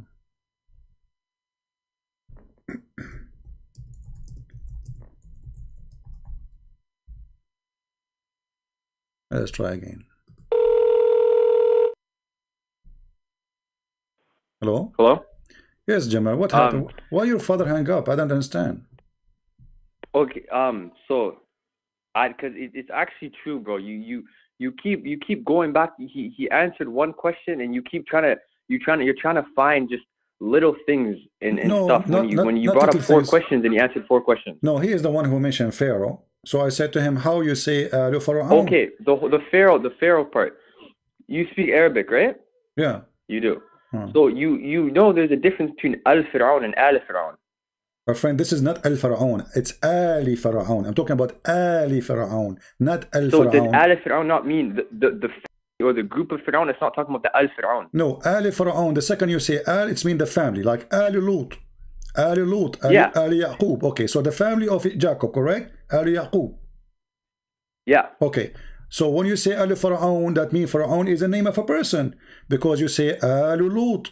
آل يعقوب. No, I'll tell you. I'll tell you. Though this is the thing. If it would have been Al Fir'aun, that means the family of the Pharaoh. Okay. So yes let us. No? Okay. Let us see. Al Fir'aun is the family of the Pharaoh. And that's yes wonderful. No? Okay. The family I don't speak too much Arabic, my friend, but I can understand that as well. And I know you know that as well. Okay, hold on.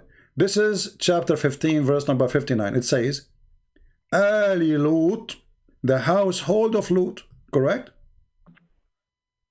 But Lut is a name. Fir'aun isn't a name. Exactly. So Muhammad, he is using Al before a person who is not a name. So he thought it's a name. That's why he used Al Fir'aun. You cannot say Al Fir'aun if Fir'aun is a title. You don't say Al al-Malik. You see always the word Al appear before a singular name, a name of a person. So Al Yaqub, Al Ibrahim, Al Musa, Al Lut, Al etc. So all of those are family of an individual person. His name appear after the word Al. So when you say Al Fir'aun, you're a prophet. You think Fir'aun is the name of the person. Example, you know what's actually really funny? Chapter 28, verse number 8. Did your prophet says and the Pharaoh? Did he say and the Pharaoh, or he said he said Fir'aun wa Haman? You know what's funny? You know, this is crazy. Okay. Listen, I actually watched a video about this not too long ago about the use of the term Fir'aun, and it's funny because all the so-called the word Fir'aun, you can search this up, and if you are as intelligent as you're saying, and you're talking to these people, you'll know as well that the term Fir'aun only came after Musa. The word Fir'aun, meant the house of the house of the king that lived there. You know that, right? Hold on. So this is additional proof that Muhammad is a false prophet, because when he do not know the name of the king, what does that got to do with anything? Hold on. When he do not know the name of the person, he called him a king. When he knew the name of the person, he called him Pharaoh. So he think this is the name of a Pharaoh. Look with me. It says here, chapter 28, verse number 8. It says, but you're just coming to that. You're coming down to that conclusion yourself, bro. My friend, if a Pharaoh is a title, shouldn't we put the word the before it? Al Pharaoh. But I'm telling. I just explained to you that before Moses came, no problem. Hold on. So shouldn't he say, why he say inna Fir'aun wa Haman? Why he says that you see, this is Arabic, this is not English. So in Arabic, Fir'aun and Haman, in Arabic, when you say if this is not a title, then like when we say Al-Masih, why we have Al? Because it's a title, correct? Al-Masih. Yeah. Okay, exactly. We don't say Al Muhammad, correct? We say Muhammad. No. Exactly. So when we say Pharaoh alone in Arabic, it's mean he is a person who his name is Pharaoh. So but you also you can say Al Masih and you also say Masih ibn Maryam. Do you not hear people say that? No, you don't say. No, you don't say that. Yes, you do. You could say. You know why you say? Okay, show me. Masih. Dude, I say tahiyat every single day. At the end of the tahiyat, you say, my friend, show me. Show me. Al-Masih al-Dajjal. There's only one. If a term is solely dedicated towards you, then it's not the version of that. It's just the term is dedicated towards you. Yes, so look what you just said. If it is only one person, we say Al, correct? No. Well, you just said that. You said because he's a Messiah. Yes, listen, yes. Also, but if the term is solely dedicated towards you, just like Fir'aun was, Fir'aun is before him. They weren't Fir'auns. The word Fir'aun was only used towards them towards the kings of Egypt after Musa. Before that, Fir'aun was used for. Yes, right. My friend. As long you mention to me Ad-Dajjal, what is Al-Masih Ad-Dajjal mean? Masih Ad-Dajjal is the Antichrist, the fitna, the greatest fitna, the Masih, the anti, He's Antichrist. Why he is not anti-Allah? Because he's going to claim to be Isa alayhi salam when he first comes. And why he will claim to be the Messiah? What that will do to him? because the Muslims and the Christians are both waiting on the return of Isa alayhi salam. So Okay. I don't know personally his agenda, All right. personally, but it would make sense that you off the beginning, that's how you gain the most followers. Okay. Is it true that Allah, he looked like the false Messiah? Very, very wrong. I've never heard that in my life. Okay. What if I show you the reference right now?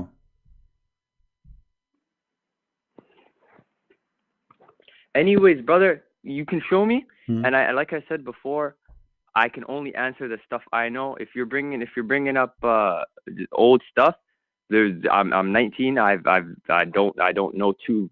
I haven't done my studies yet, but I'll try my best. So why your dad he hang up? Why he don't talk to me? He is the older man. You can sit next to him. My dad because he and I understand as well, man, because he's seen people like you. And like it's a thing where you ask one question, and as soon as you get it done, it's okay. Then the next one, you know what I mean? And it's just the next one, the next one. It's a series until you catch them. We are having a nice conversation. People hear you. Muslims hear you. Christian hear you. Atheists hear you as they hear me. We have equal time to talk. You can talk. I talk. So what he is fearing? Now, can you ask him why the Prophet he says Allah is not one-eyed? And he compare him to a Dajjal. If Allah is not a man, can he help you next to you? Is that hadith or is that Quran? This is a hadith which is sahih. This is sahih. This hadith. is the thing, man, because I can't. I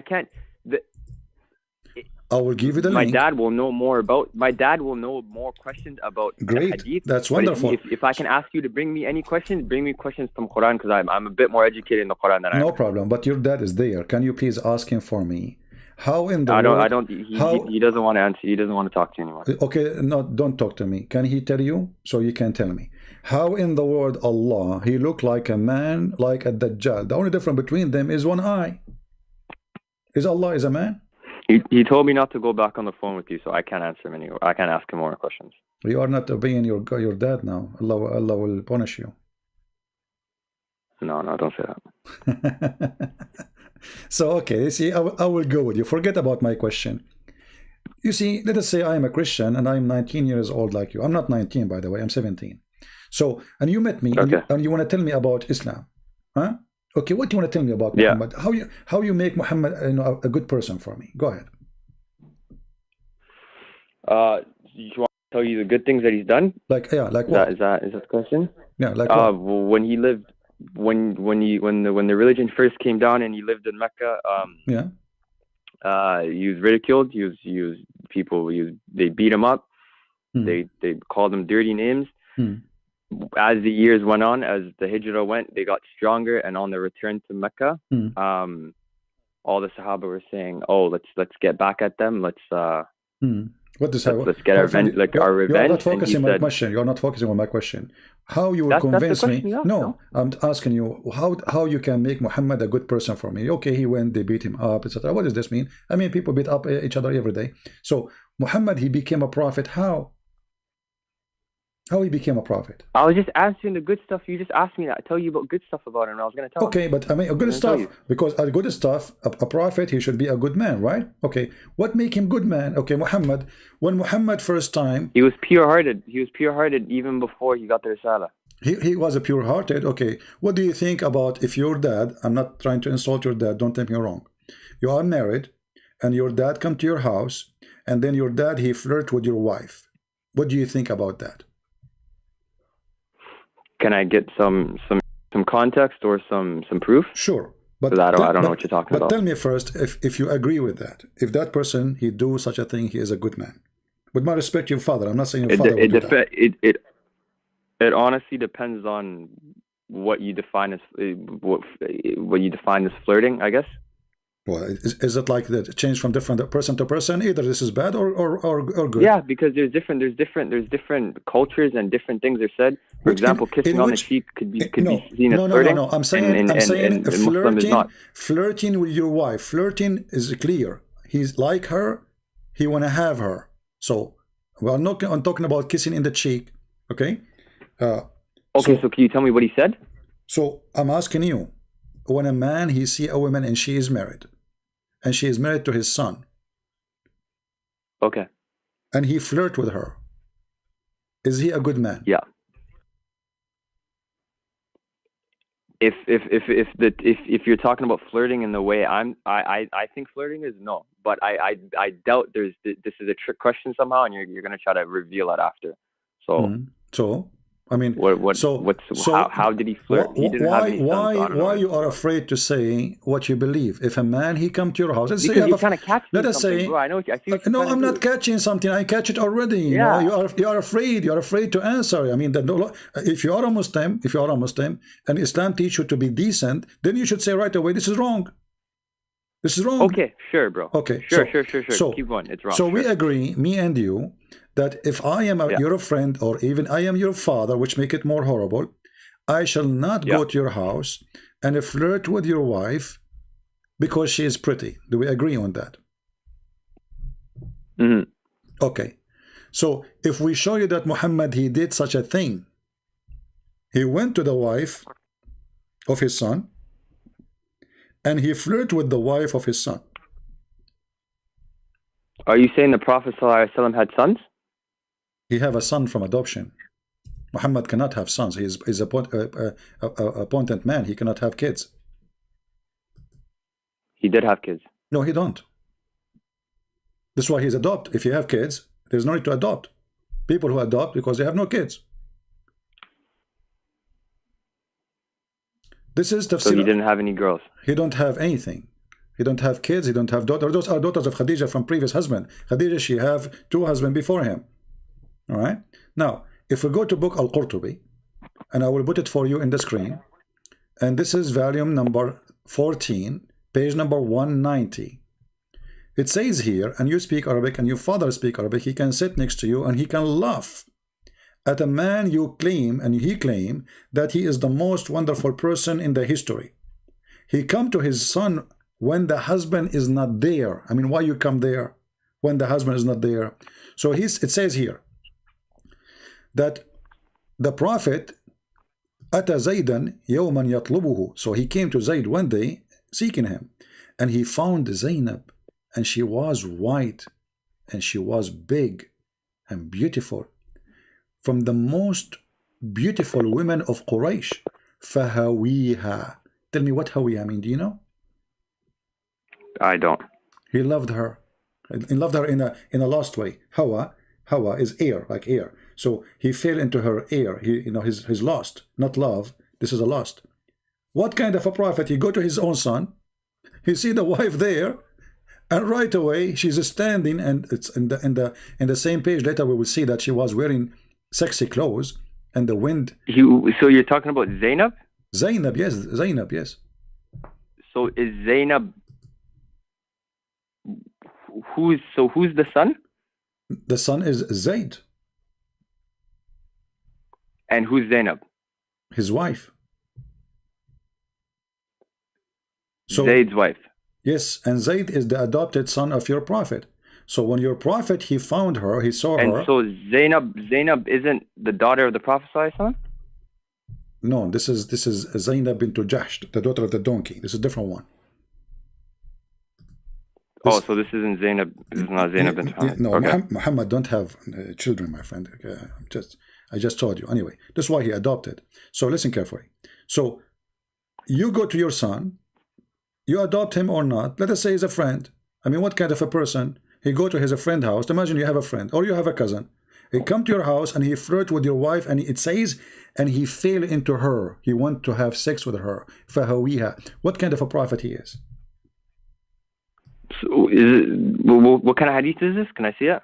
This is Tafsir al-Qurtubi, volume number 14, page number 190.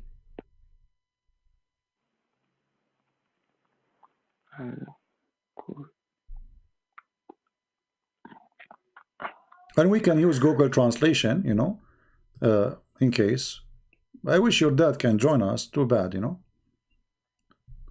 What about you see here, when you Muslims, you say to us Muhammad was a wonderful man, obviously they lie to you. I believe that you are a good person. This is the thing, bro. You're coming at me And I honestly, I wanna leave right now because I already told you I don't have the knowledge on the hadith, and you're trying to capture me in the hadith. I asked you if you have anything on the Quran that could possibly. Sure, the whole Quran is wrong. The Quran, you see, I was going to ask your dad about the Quran. I wanted to ask him, okay, according to the Quran, if Allah is a God and Muhammad is a prophet, so what kind of God do not remember which one he created first, the trees or the stars? I mean, have you ever heard of somebody he built the world? Hold on a second, my bad.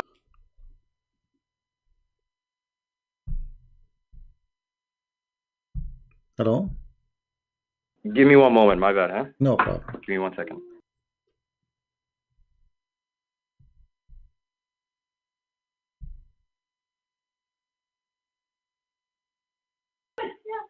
I'm sorry, just give me like 20 more seconds, huh?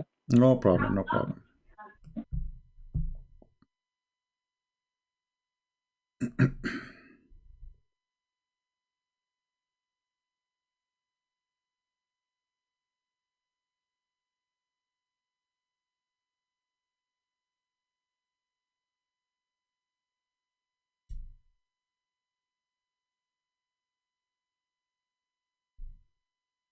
Okay. Say that again? Yeah. So, I was going to ask your father, if Allah is God and Muhammad is a prophet, and he told him how he created the world, is it logical that Allah don't remember what he created first, the trees or the stars? In one chapter he says something, in the other chapter he said the opposite. Yeah, go. Anyway, I was going to continue with the comment, but maybe we will continue again later because it is getting late, and I said to myself I want to make short video, and it's already 2 hours almost. I mean, this is short video supposedly. Unbelievable. I'm sure you guys will hate me, don't you? Right? But here you notice something very important, that those who speak Arabic, they fear us most, like his father. He's in the corner. He speaks Arabic. He cannot play the game. I do not know. I have no idea. I don't speak Arabic. I don't know what are you reading. He cannot. He right away told me you have an agenda. Well, for sure I have an agenda. So what? That is why I'm here. I'm here to teach. I'm not here to have fun. My agenda is the following. Is Muhammad a prophet or not? What's wrong with that?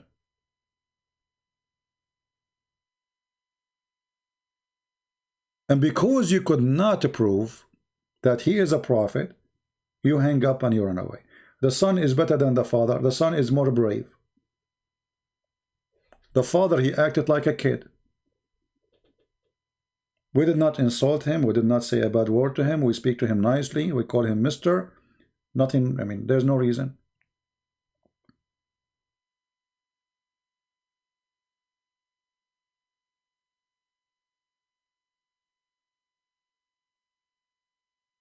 So always you notice that the Muslims, they want to take you into a conclusion, but they cannot explain the conclusion.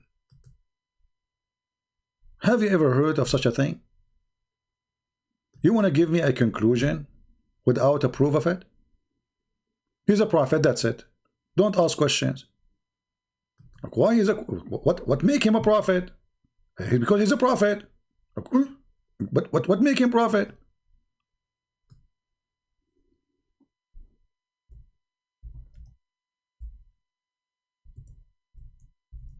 I mean, a simple, even the definition of a prophet, he don't want to tell us what a prophet. Muhammad, he don't prophesy for the future. So why you call him prophet? Oh, in Arabic is different from English. What does that mean?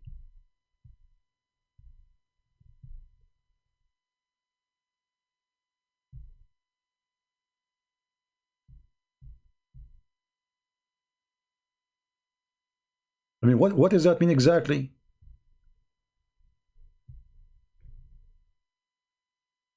When you speak to a Muslim about Islam, it's like, it's like gambling. Show me your cards. Where's your card?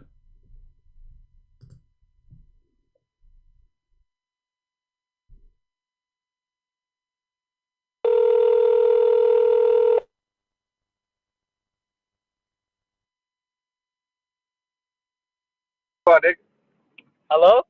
Yes, my friend. Hello, hey, I'm back. Okay. Yeah. So what do you think about Muhammad? He saw the women, and then after he saw her, do you know that in that story, Allah, he made a miracle for Muhammad about it? I don't know if you know that. He made a what? He made a miracle. A miracle for him. What was the miracle? Well, after Muhammad, he liked this woman. Each time her husband, he tried to sleep with her. Excuse my language. I'm just reading what is in the book. Allah, he made the penis of the husband. Say that again? Allah, he made the penis of the husband swell. What do you think about this miracle? Did he? Do that? Huh? He made the penis of the husband swell. Yes. When? Can you say that again? Yeah. Well, Muhammad, he came to the house of Zayd. He saw his wife. She is sexy, and you know it. Then he flirted with her, and he liked her, and it says fahawiha, which means he fell into her. He want to have sex with her. And since then, each time the husband, Zainab, she said, he tried to have sex with her, Allah, he made his penis swell.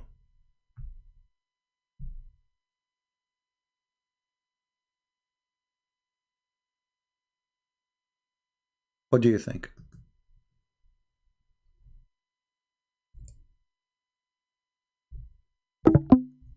I don't know.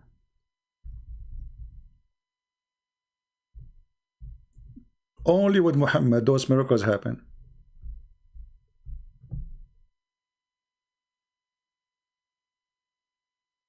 Only with Muhammad.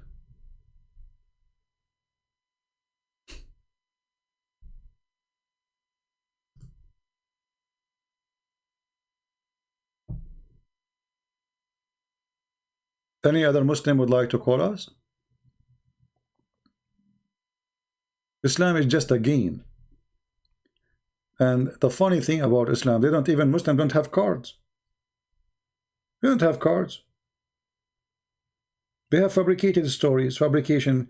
Muhammad is the most amazing, Muhammad is the most wonderful. But the second you start asking questions, you will find that Muhammad is none of what they say.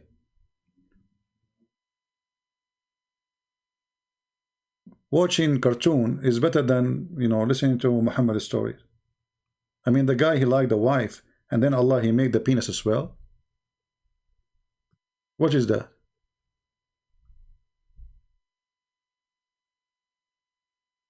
And why Allah, he will make the penis as well of the husband? That said, Allah, he reserve her to the man.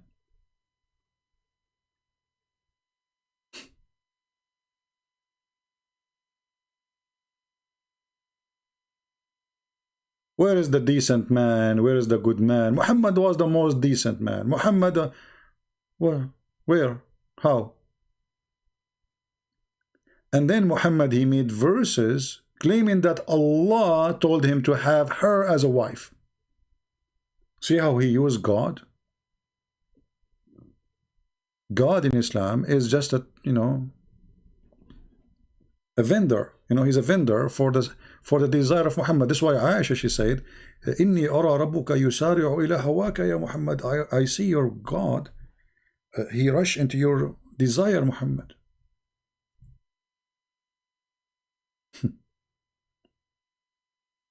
Why Muhammad? Why Aisha, she said that?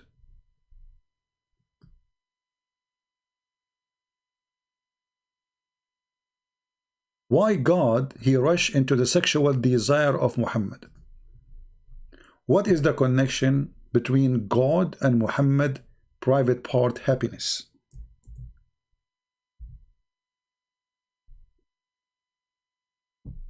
I felt jealous of the women who offered themselves to Allah Messenger. Okay, Aisha, she felt jealous. Why women anyway offer themselves? Because Muhammad, he made verses in the Quran, says any woman she can offer herself. I mean, the guy have tons of wives already. Why he need more? What does have to do with God? What will happen to Muhammad if no women offer themselves? Is Islam missing something? Is Allah missing something? What is the connection? Why God, he need to make verses, says any woman she can give herself to Muhammad so he can do boom boom. So Aisha, she said, I felt jealous of women who offered themselves, look how many, to Allah Messenger, and said, then when Allah, the Exalted, the Glorious, revealed this, you may differ any of them as you wish. Muhammad, he made the verse first, any woman she want to offer herself, and then, excuse my language again, I'm just saying things as it is, some women who don't look good came to Muhammad and offered themselves. Muhammad in trouble because he told them, offer yourself, I will take you. So Muhammad have to make a verse after it saying, oh Allah, he told me you may differ any of them as you wish. He wanted the young ones, the children's, the white, he wanted specific women, not all women. Hello? So those women, they start lining up to get a free retirement plan. He is the king. They sleep with him. They free food, free clothing, free servant, free slaves. So, and Muhammad is not getting what he made the verse to get a specific kind of women, not all women. So right away, Muhammad, he made a verse says, oh, Allah told me you may differ any of them as you wish, and take yourself any you wish. Like, what a wishing God. This is the God, we call him the wish God. Wishy. If we call Zakir Naik, he will say the following. Shall I call him?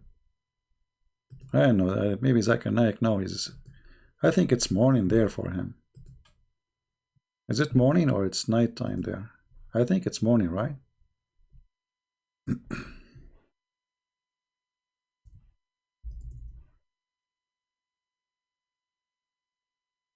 No, I need to find his phone number. He keeps changing his number. I will tell him in his grandma house. He's a Sikh refugee there.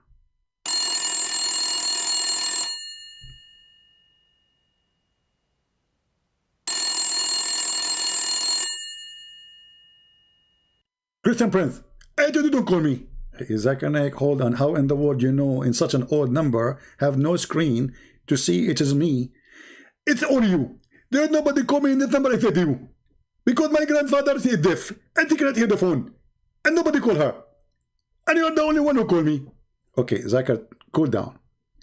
Why Aisha, she said that your God, Allah, Muhammad, he rushed into your desire. And he made a verse for him, you may differ any of them you wish, and you can take any of yourself as you wish. Is that a wish God? Mr. Prince, first of all, the Prophet Muhammad, he with and he with, and he is the witting prophet. And actually, he is the only prophet who can with. As an example, you go to the birthday, and they say to you, you want to give you a gift, and they love you. So what do you say? Make a wish. Allah, he like Muhammad, and he loves you very much. So he told to him, whatever you with. So the prophet, he with women. So the prophet, he wish women, and because of that, Allah, he granted him his wishes. Exactly. As an example, some people like to have to play games. And some people, they like to go and fly in the airplane. And some people, they like to do hunting or swimming. The prophet, he like women. And this is his only wish. So Allah, he granted him his wish. Okay, but why he said to him, you may take any one as you wish, and you differ. What is this differ thing? I will say with you. First, because you are a Christian, you are stupid. You are stupid. 1 + 1 + 1 is equal to 1. Stupid people. You are stupid Christian. 1 + 1, 1 because you have wrong mathematics. Okay. But what does have to do with my question? Exactly. So I'm going to explain to you. So if Allah, he said to him, take any woman as you with, she offer herself. And then there are some women, they are not good looking. And they start coming to you. What do you do with them? You tell them sorry? You cannot do that. So Allah, he make a verse saying, the prophet is not sorry, I am sorry. For I made a verse saying to you, you can offer yourself. I meant a beautiful women, not you. So here the prophet, he looked clean. So nobody complain from him because it's Allah who said that to him. Oh, you know what? I never thought about it this way. Because if the prophet, he said to them, I don't like you because you look bad, the women, they will be sad, right? Exactly. Christian Prince, subhanallah, you are getting better. After starting talking to me. Zakir Naik, for sure, I'm learning from you. But don't you think Allah now is offending the women who don't look good anyway? Because he said to them, tell them he allow me to differ any of you, which means at the end of the day, it's Muhammad who choose who he would like to sleep with her and who he don't like to sleep with her. Exactly. But in the scenario, he get a license from Allah. It was not up to him. But it says here as you wish. So it is up to him. Exactly. It is at he with, but at the width of Allah at the same time. So Allah and the Prophet, they're with the same. Zakir Naik, I have to admit, you are the best wish scholar. Thank you for answering my phone call. First of all, it's not me who is talking to you. It was Jibreel speaking with me. You became a prophet, Zakir Naik? I didn't say that. But I received inspiration. And I was able to get you busted. Especially when I said to you, 1 + 1 + 1 is equal to 1. Stupid Christian. Oh, okay. Well, I don't know what to say to you about the 1 + 1 + 1, because we don't have this in our belief. Do you? Christian Prince, don't you Christian believe in the Trinity? Yeah, Trinity is one God. Exactly. So how 3 persons is one God? Crazy. But isn't it God is the one who can do anything? He can be anything. Are you going to tell God what he can be? First of all, I'm not going to tell God what to be. But we have logic. You have logic. So it's logical that Allah have 2 hands in the right side. What is that logic? What do you think? Why Allah he play tennis? Right side tennis only? Why he have 2 hands in the right side? Allah knows best. Why Allah have a shin? Allah knows best. Why Allah have a mouth? Allah knows best. Why Allah he changed his shape? Allah knows best. So how come in the case of your Allah you don't complain, but in the case of my God you want him as you wish? Christian Prince, are we going back again to the word birth? I'm so disappointed. We start with and we end with. Assalamu alaikum. Okay, bye-bye. Hang up.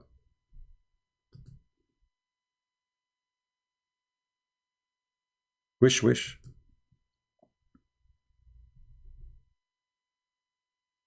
One wish. We will take one last time call. Jamal is asking me to call him. Yes, Jamal. Do you have to say something to say? But I'll tell you what, man. That stunt you pulled right now is very disrespectful, because me and you both know that's not Zakir Naik. Oh, okay. This is not Zakir Naik? That was you making an impersonation of him. I've seen enough Zakir videos to know that was complete BS, man. I'm surprised. And you're doing this scheme right now where you're just trying to get the come on, bro. So you get me busted now? You're completely busted, man. I'm so disappointed. I thought you think this is Zakir Naik. But can we keep it between me and you that this is Zakir Naik? Don't tell anyone, because people believe it, man. What do you think? I mean, people believe it. Was it a joke then? I was joking. Come on.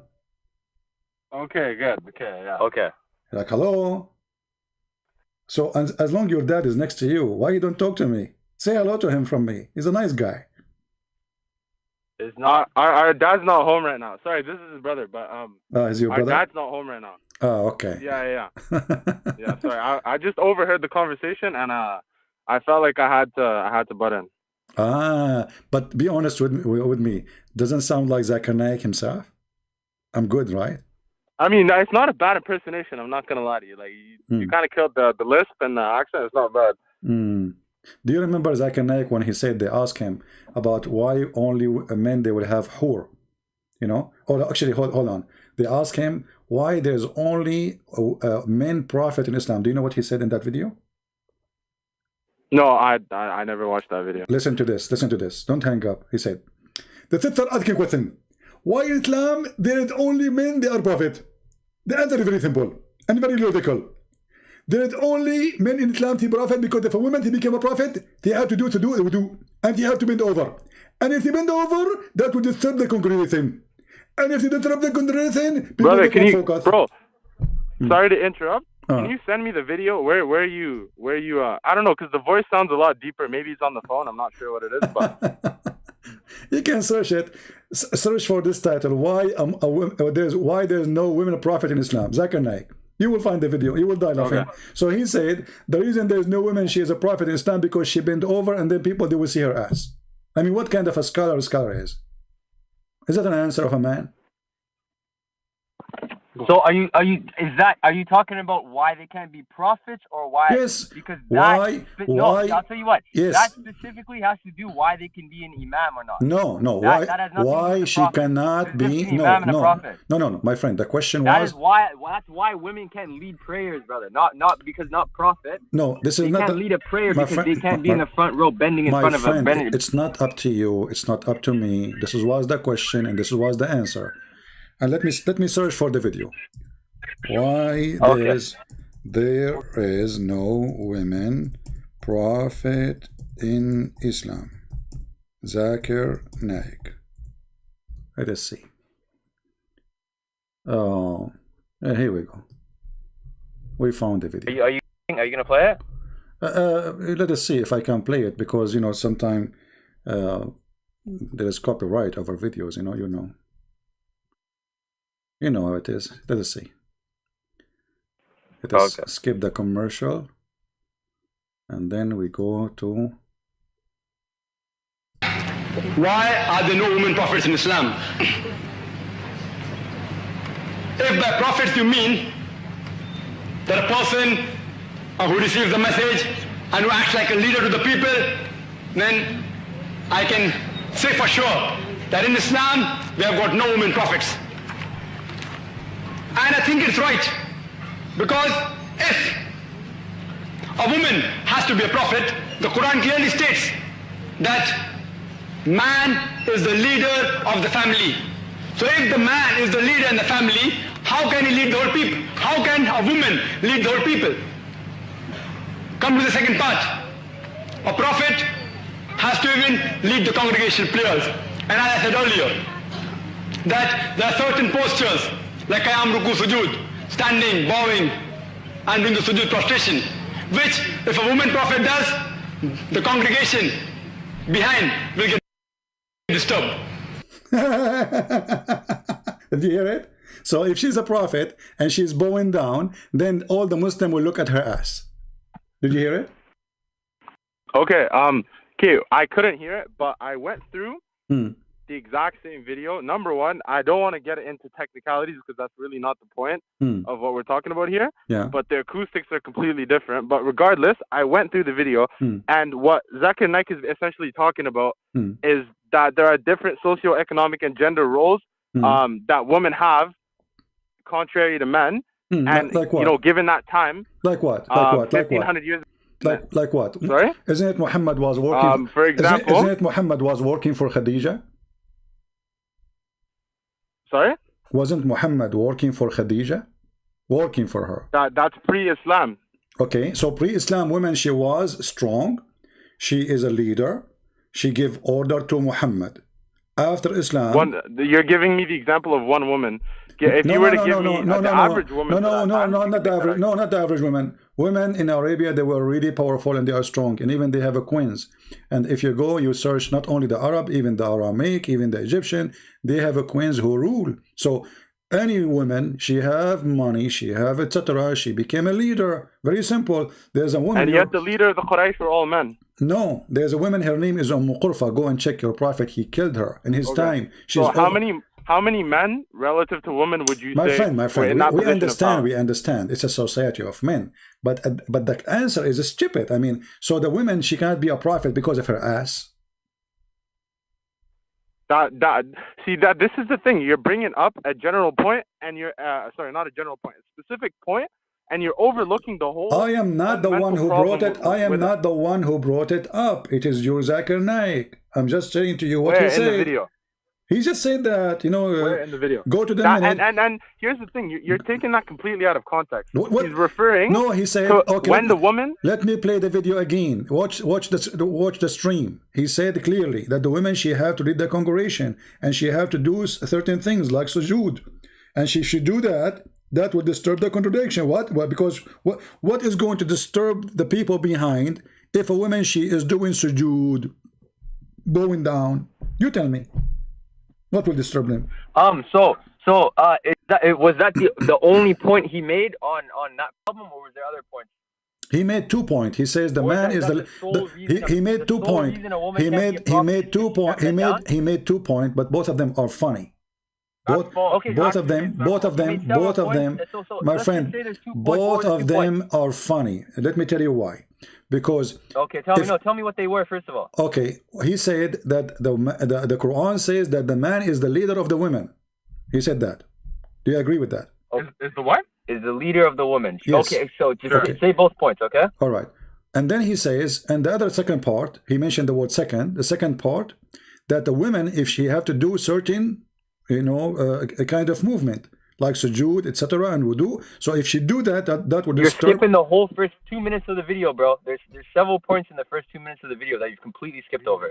I did not skip anything. How about the fact that women? I played from the beginning of the video. Here we go. The video, my friend.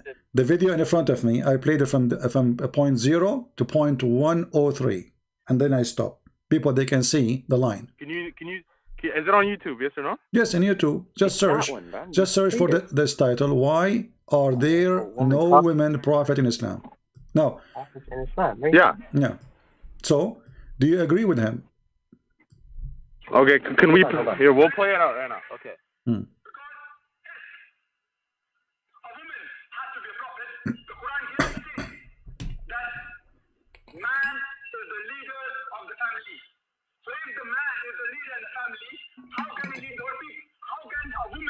Okay, so that's your first point, okay? Okay, so you played till a minute. You played till 3 minutes, but you skipped point at 1 minute. Yeah, I stopped at 1 because he finished. Because he finished. The rest is. Hold on. Yeah. The rest is. Okay.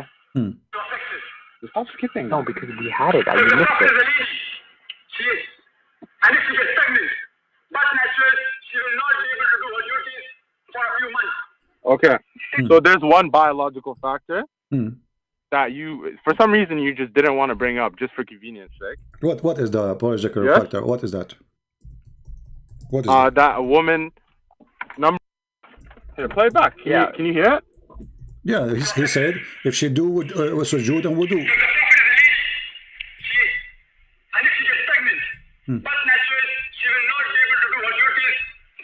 Okay, number one, if a woman gets pregnant, she will not be able to do her duties as a prophet, i.e. go out and preach and deliver the message. Okay? Hold on. Was Muhammad a Britnet? Was Muhammad a Britnet? Was Muhammad a what? Britnet. What does that mean? You're saying if a woman, she is a Britnet, she cannot do her duty. What's her duty? To deliver the message? Yes. She cannot talk? Okay, you try telling a pregnant woman to go out in every single day and do the duties of a prophet. And don't forget, a prophet's duties what is the duty of the prophet? Completely to the people. Your prophet was spending his day having sex with the women. So he's still with the women, between the women. Is that right? Okay, here we go. Let us see. You have your narrations, I have mine. Okay, according to my narrations, the Prophet Muhammad was spending his nights in prayer and spending his day going from door to door trying to figure out if the people were hungry and if the people had problems. Let us see if this is true. This is the hadith in front of me. It says that the Prophet, he spent his day having sex with his wife and he don't even wash. Is that correct? He don't even what? He don't even wash. He wash at the end. He go and he have sex with all his wives in one day. Yes or no? Is that a duty of a prophet? A prophet who have no time except to Allah. Why he have too many women? Read with me hadith. This is Al-Bukhari. It says here. He hang up.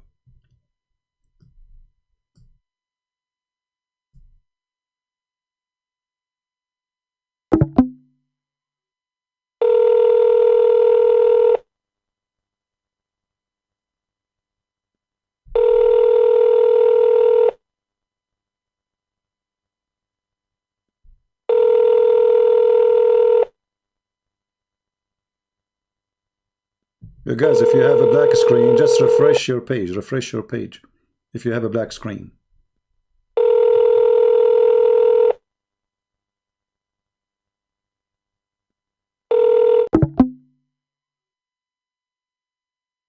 The duty of a prophet.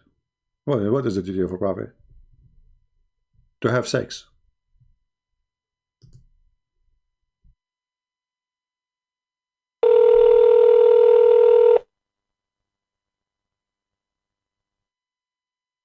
All right, Jamal, you hear me? Yeah. Okay, I want you and your brother with you to read with me the hadith in front of me. It says, the prophet used to visit all his wives in around. Can you, sorry, before you start, I hate to interrupt, but could you just give us the hadith? Yes, I'm giving you the hadith. You want me to give it to you as a link? The hadith number. Oh, the hadith number is Sahih al-Bukhari, hadith number 268. 268. Yes. Okay. All right, sorry, you can read it. Go ahead. All right. The prophet used to visit all his wives in around during the day and night, and they were 11 in number. I asked Anas, had the prophet of Allah strength for it? Anas replied, we used to say the prophet is giving the strength of 30 men. All right. So what do you think? What's the point you're sorry. What was the point you're trying to make? You were talking about the duty of a prophet. The duty of a prophet is go to sleep around every night, every day with all his wives. Who is it true that a man he can sleep with all the women? All his wives, 11 wives. I never defined the duties of a prophet. You gave me your example of what the prophet was no, you said the women she have to do the duty. She have to do the duty, you know, of a prophet. Okay, what is the duty of a prophet? What Muhammad was doing? Muhammad was having sex. I told you, it's deliver the message. Okay, Muhammad was delivering the message when he was going to 11 wives in one day, one night, and he was doing boom boom. See, this is the beauty of Islam. You have to understand that the prophet is a human being at the end of the day. Is that a human? And is that a behavior? Is that a behavior of a human being to sleep with 11 women in one day? To sleep with 11 women? Where does it say in the hadith that he slept with 11 women? It says in front of you. I give you a hadith. What's wrong with you? He used to visit all his wives in around during the day and night, and there were 11. No, my friend. That's what the hadith says. Okay, let me show you. Let me show you in a clear hadith. Hold on. Give me a second. No. We were talking about this hadith. This was your point. Okay, if I hadn't caught that, you would have said that. No. We will show you because this is same hadith. Because same hadith have many report, and all of them they are sahih. So the prophet he used. But the only one in Bukhari is the one that we broke down and we found out that it's not true.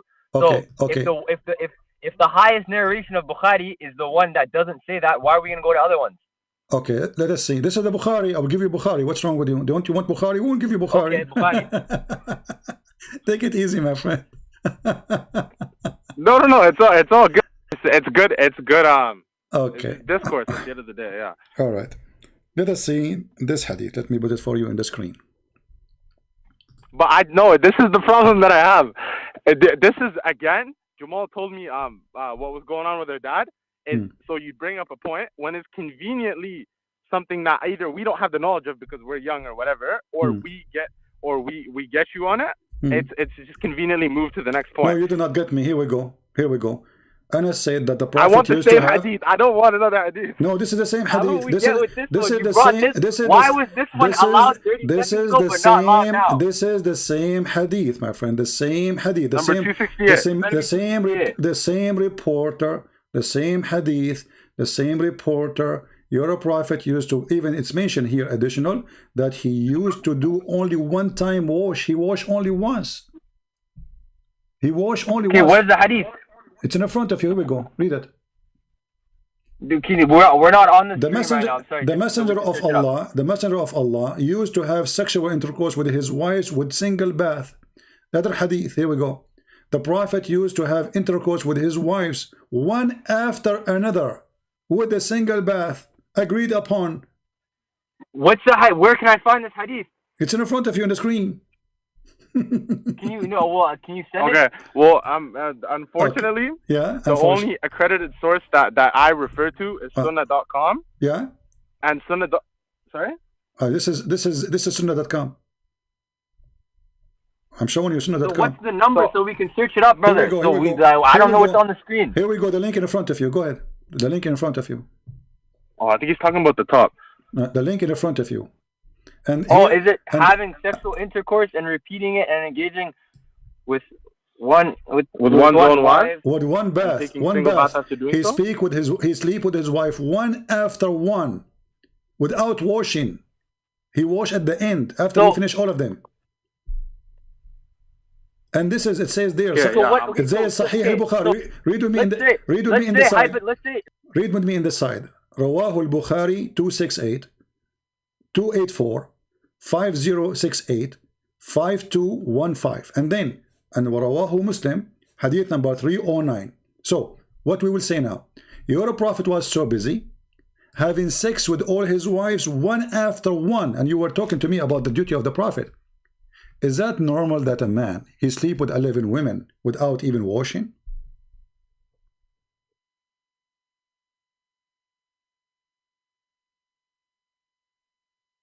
Can you even believe it? That Muhammad was sleeping with women after women after women? Are you there?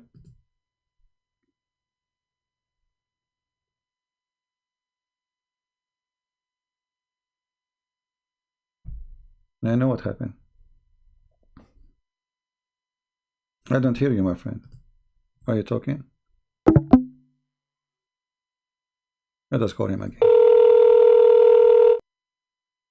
Alright, so you see, this is the same al-Bukhari, the same as Muslim. Okay. All this is authentic. So let me ask you now.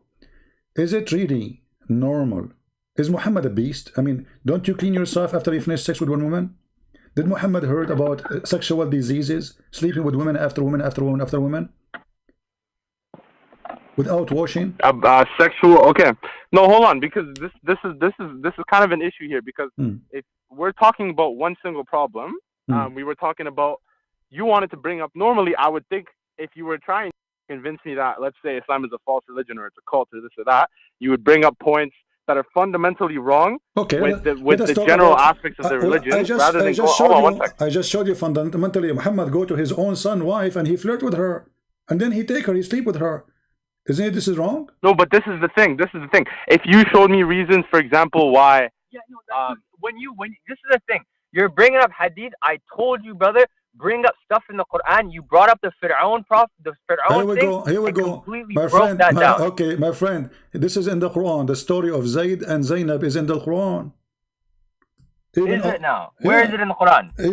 Even Muhammad, he made a verse, he fabricated a verse saying that Allah told me. Yeah. Why you are telling? That's a bold statement. So yeah, if we're gonna talk, let's keep it. You know our beliefs. So just say. No, use the common terms of the Quran. Okay, the Quran in front of you, and I show you Tafsir al-Qurtubi, you're a scholar, and you are a Muslim Sunni. You cannot deny it. So this is Al-Quran, chapter 33, verse number 37. So Allah said to Muhammad, why you are saying to the man, don't divorce your wife when you inside you love her? What kind of God he said to a man? He is the father of a son. Why you are hiding what is in your heart, telling the man don't divorce her when you want her? The verse in front of you. What's the verse again? 33:37, right? 33:37. Okay. Is that a God act? He tell you why you are hiding. So the Quran accusing Muhammad to be a hypocrite, liar.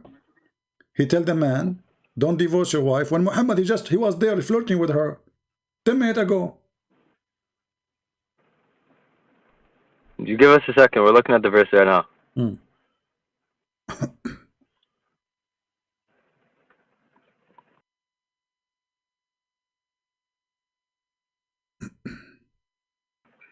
Now, can you tell me in the hadith, or in the ayah? In the ayah, it speaks about what was the point that he made? Joel? About how he used to, what was it? That he had feelings for her, my friend, or that he flirted with her. Both of you speak Arabic. Let us, as adult, read what your scholars. Well, for the sake of the chat, what your scholars said. Can we do that? What your scholars said, what your hadith says.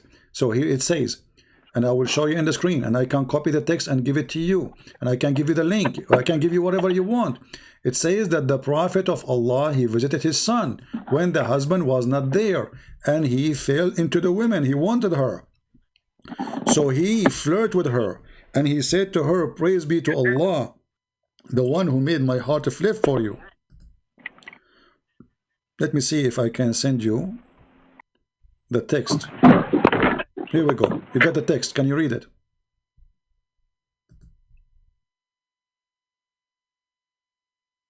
Hello? I gave you a text. Can you read Hello? it? Yeah, I gave you a text in Palto. Can you read it? Oh, yeah, hold on. Yeah. Yeah, unfortunately, there's a Sahih International translation that we have right in front of us. My friend, this is the tafsir. This is the tafsir. Your father, he speak Arabic too. Your mother, she speak Arabic. So I cannot lie to you, my friend. And I'm giving you the link. I'm giving you the website. I'm giving you the page number. This is Al-Qurtubi, page number 190. All right? Explanation for this verse, chapter 33, verse number 37. This is Tafsir Al-Qurtubi, volume number 14, page number 190. So it says here, and you said to me you speak Arabic. It says that he went to see his son Zayd, and he found Zainab standing. She was white and big and beautiful, from the most beautiful women of Quraysh. فَهَوِيهَا, so he fell into her, his lust. And then he said, Subhanallah muqallibul qulub, praise be to Allah, the one who made my heart flip for you.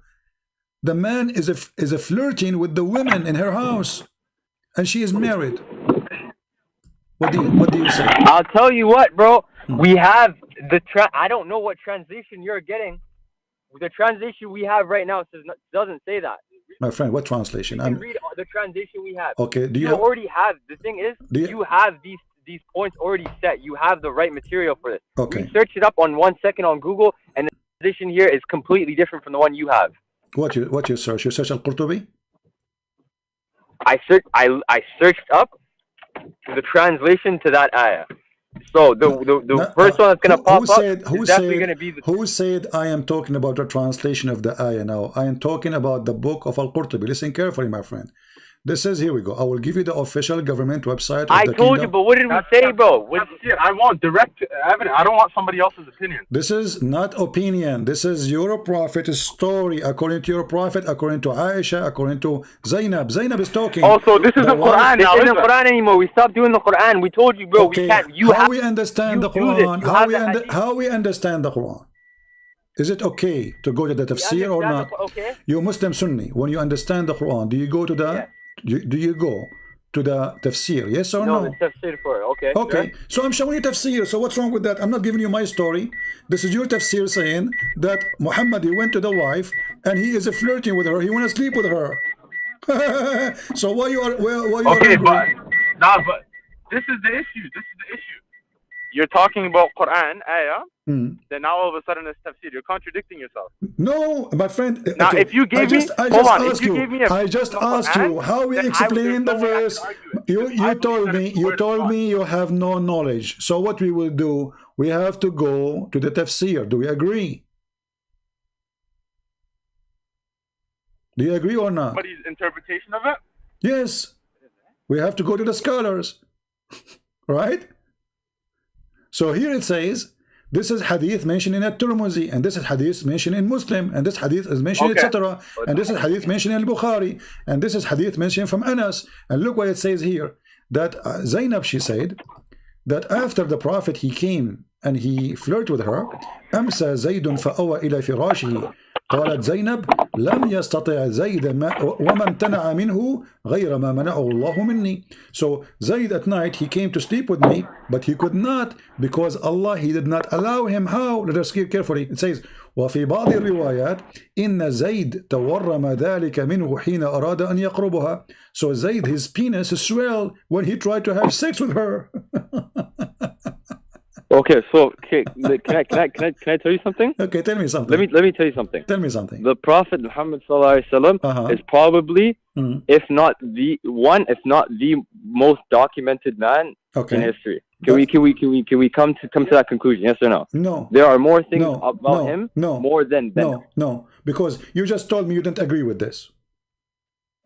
No, but I'm just saying. No, you're just saying. Is that not true? No, you're just saying that you just said to me that all the documentation about Muhammad we don't agree with. Show me the Quran. So what is documentation? If I ask you now in the Quran, who is Muhammad? There's nowhere it says who is Muhammad. Who is Muhammad? What is his last name? Who is his father in the Quran? There's a whole chapter. There's an entire chapter. Okay, show me. I challenge you in the Quran to show me where it says who is Muhammad. Go ahead. I want to learn from you. There's different. There's my friend. Let me tell you. I'm challenging you. Show me where in the Quran it says who is Muhammad. You see? The name specifically Muhammad isn't used as much as other. There's nothing in the Quran. So there's no documentation about Muhammad. Yeah, you will Mudaththir. You just agreed then. Yeah, you Mudaththir. You know that surah? What is that surah about? So what this verse mean? Who Mudaththir? This is serious. What Mudaththir? What does that mean? What Mudaththir mean? Okay, but what does that mean? Mudaththir is the covered one. Huh? Is what? Is the covered one. Is the covered one? Muhammad is the covered one, but covered by what? It's either. Well, if you knew the context of that surah, then you'd understand what it's talking about. No, you tell me. What Mudaththir means? You said the covered one. Okay, why he's covered? Covered by what? He was covered because when the angel Jibreel came down to him, he covered himself. Okay, he covered himself. Why? Because he was scared of the presence of Jibreel. How come Mary, she did not cover herself and she did not get scared and she is a woman? But she did get scared. I can bring up this. She did. She said, "A'udhu bin Rahman minka in kunta taqiyya." That's it. It's a statement. I seek refuge by God. She is speaking as strong. She did not hide under the table. You're a prophet. He starts screaming. Because shivering, shaking, and he went to his wife Khadija and she said to him, cover me. Correct? What are you trying to get at? What is this? My friend, they were both scared, so the reason why you believe. Hold on. So the reason you believe the prophet is false and the reason you don't believe in Islam is because he was more scared of Jibreel than Maryam. Is that what we're getting to? My friend, is that what your whole channel is based off? Muhammad is the most documentation in front of me. It says that when Muhammad he went to his son's wife, he flirted with her, and then Allah he made the penis of the husband swell. Do you accept the documentation about Muhammad? Yes or no? Is that what the ayah says, brother? Is that what is? I promise you that is not what the ayah says. This is the hadith. This is the tafsir. Not my business. You are the one who mentioned to me documented. So when you say documented, what does that mean? I said to you, is that the Quran? In the Quran, there's nothing. There's not even who is Muhammad. Who is Muhammad in the Quran? Nobody. What is that name? Tell me from the Quran. Go ahead. Nothing. Bro, I just told you. I just told you. There's Ahmed. There's Mudaththir. There's different ways. There's different ways. There's a whole surah called Muhammad if you want. If that's what you want. Even you don't have the accurate name. You just said he have other names. So is he Ahmed or Muhammad? Ahmed is different from Muhammad. Ahmed and Muhammad is the same name, brother. You know this. You understand the title. No, it's not the same. No, Ahmed is mean I thank. Muhammad is the one you thank, praised one. So Ahmed and Muhammad is not the same. So is he Muhammad? Okay, so you're telling me there isn't actually shortened version of Muhammad. He is Muhammad. So there's no surah called there's not a surah called Surah Muhammad. Even Muhammad did not quote Muhammad. Even Muhammad did not quote Muhammad. Yasin. Okay. Yeah. Okay. Who is Yasin? Go ahead. Tell me who's Yasin. You said mention to me Yasin. I'm laughing right now. Who's Yasin? That's the name of the prophet. Where you get this from? Bro, we're giving you other terms and you're denying the fact that there's a surah called Muhammad. There's a surah called Muhammad. Let me show you. Here we go. There's a surah called Muhammad. This is okay, no problem. His name is Muhammad. We got that. But Muhammad who? We don't know. Which year? We don't know. Who's his mother? What does that even mean, bro? Muhammad the prophet. Okay, listen. Okay, listen. Muhammad the prophet. Okay, the Quran says that Jesus is a son of Mary, correct? Yeah. Okay. Mary is the daughter of Imran, correct? Say that again? Okay. Mary is the daughter of Imran, correct? According to the Quran? Yeah. Okay. Muhammad is the son of who in the Quran? Abdullah. Where it says that, Sean? That's not in the Quran, is it? It's not. So you don't even have your prophet name. I'm asking you. So what is that? So he doesn't have, what is that? He doesn't have a dad? What is this point going to? No, he's no one. There's nobody. His name is Muhammad. Muhammad is a title, is not a name. You don't even know you are following who. And you mentioned to me Yasin. Read with me. This is chapter Yasin. Yasin. This is the God saying, the moon god. No, I think I was wrong about that. I think I was wrong about that. Yes, you are wrong. Always you're wrong. You are, trust me. Here we go. This is Tafsir al-Jalalain. You're a scholar. Admit when I'm wrong. You're a scholar saying Yasin. Do you know what Yasin? You said this is the name of a prophet. Who told you that? Yasin. No, I was wrong. You were wrong. Okay, okay. Yasin is not the name of the prophet. Rather, they are among the separate letters that appear at the beginning of some surahs. Okay, what does that mean? Which point to the miraculous nature of the Quran. This is miraculous. These letters are part of the language. Okay, I will make a miracle now. Ya Dudi. What does that mean? You say to me it's a miracle now? So it says here, Yasin. Ya is a word mean God. Yeah. Ya is a word mean God. Okay. No, it doesn't mean God. Doesn't mean God. Yes, There's set yes, letters that us it's a as humans word. can understand. It's a word mean God in the old Aramaic, in the old Hebrew, in the old Egyptian language. Yasin. Okay, so tell me what Alif Lam Mim means. What is? Okay, so what is? You know, you are asking me. We will laugh together when we arrive there. So Yasin. It says here in interpretation, God knows best what he meant by those letters. But we know sin is the moon god. Exactly. Sin is the moon god. So Yasin is the moon god. Yes. Yeah. Is so what is Alif Lam Mim? What is Alif Lam Ra? What is Kaf Ha Ya Ain Sad? What are those? No problem. Explain that. Okay, we mentioned Kaf Ha Ya Ain Sad. This is in the chapter of what? Chapter of Maryam, correct? Exactly. Okay. Why it's in chapter of Maryam? Do you know? Couldn't tell you. You tell me. You know more, right? Go. Well, because simply, this is a sentence. If you calculate the mathematic numbers, you will find that word it says a sentence that the Messiah is my God. Kahayas. Go and is that right? Yes.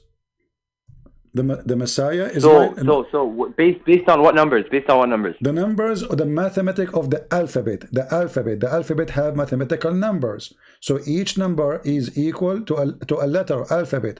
This is not something the Arab did. This is Aramaic. So ka, ha, ya, ain, sad.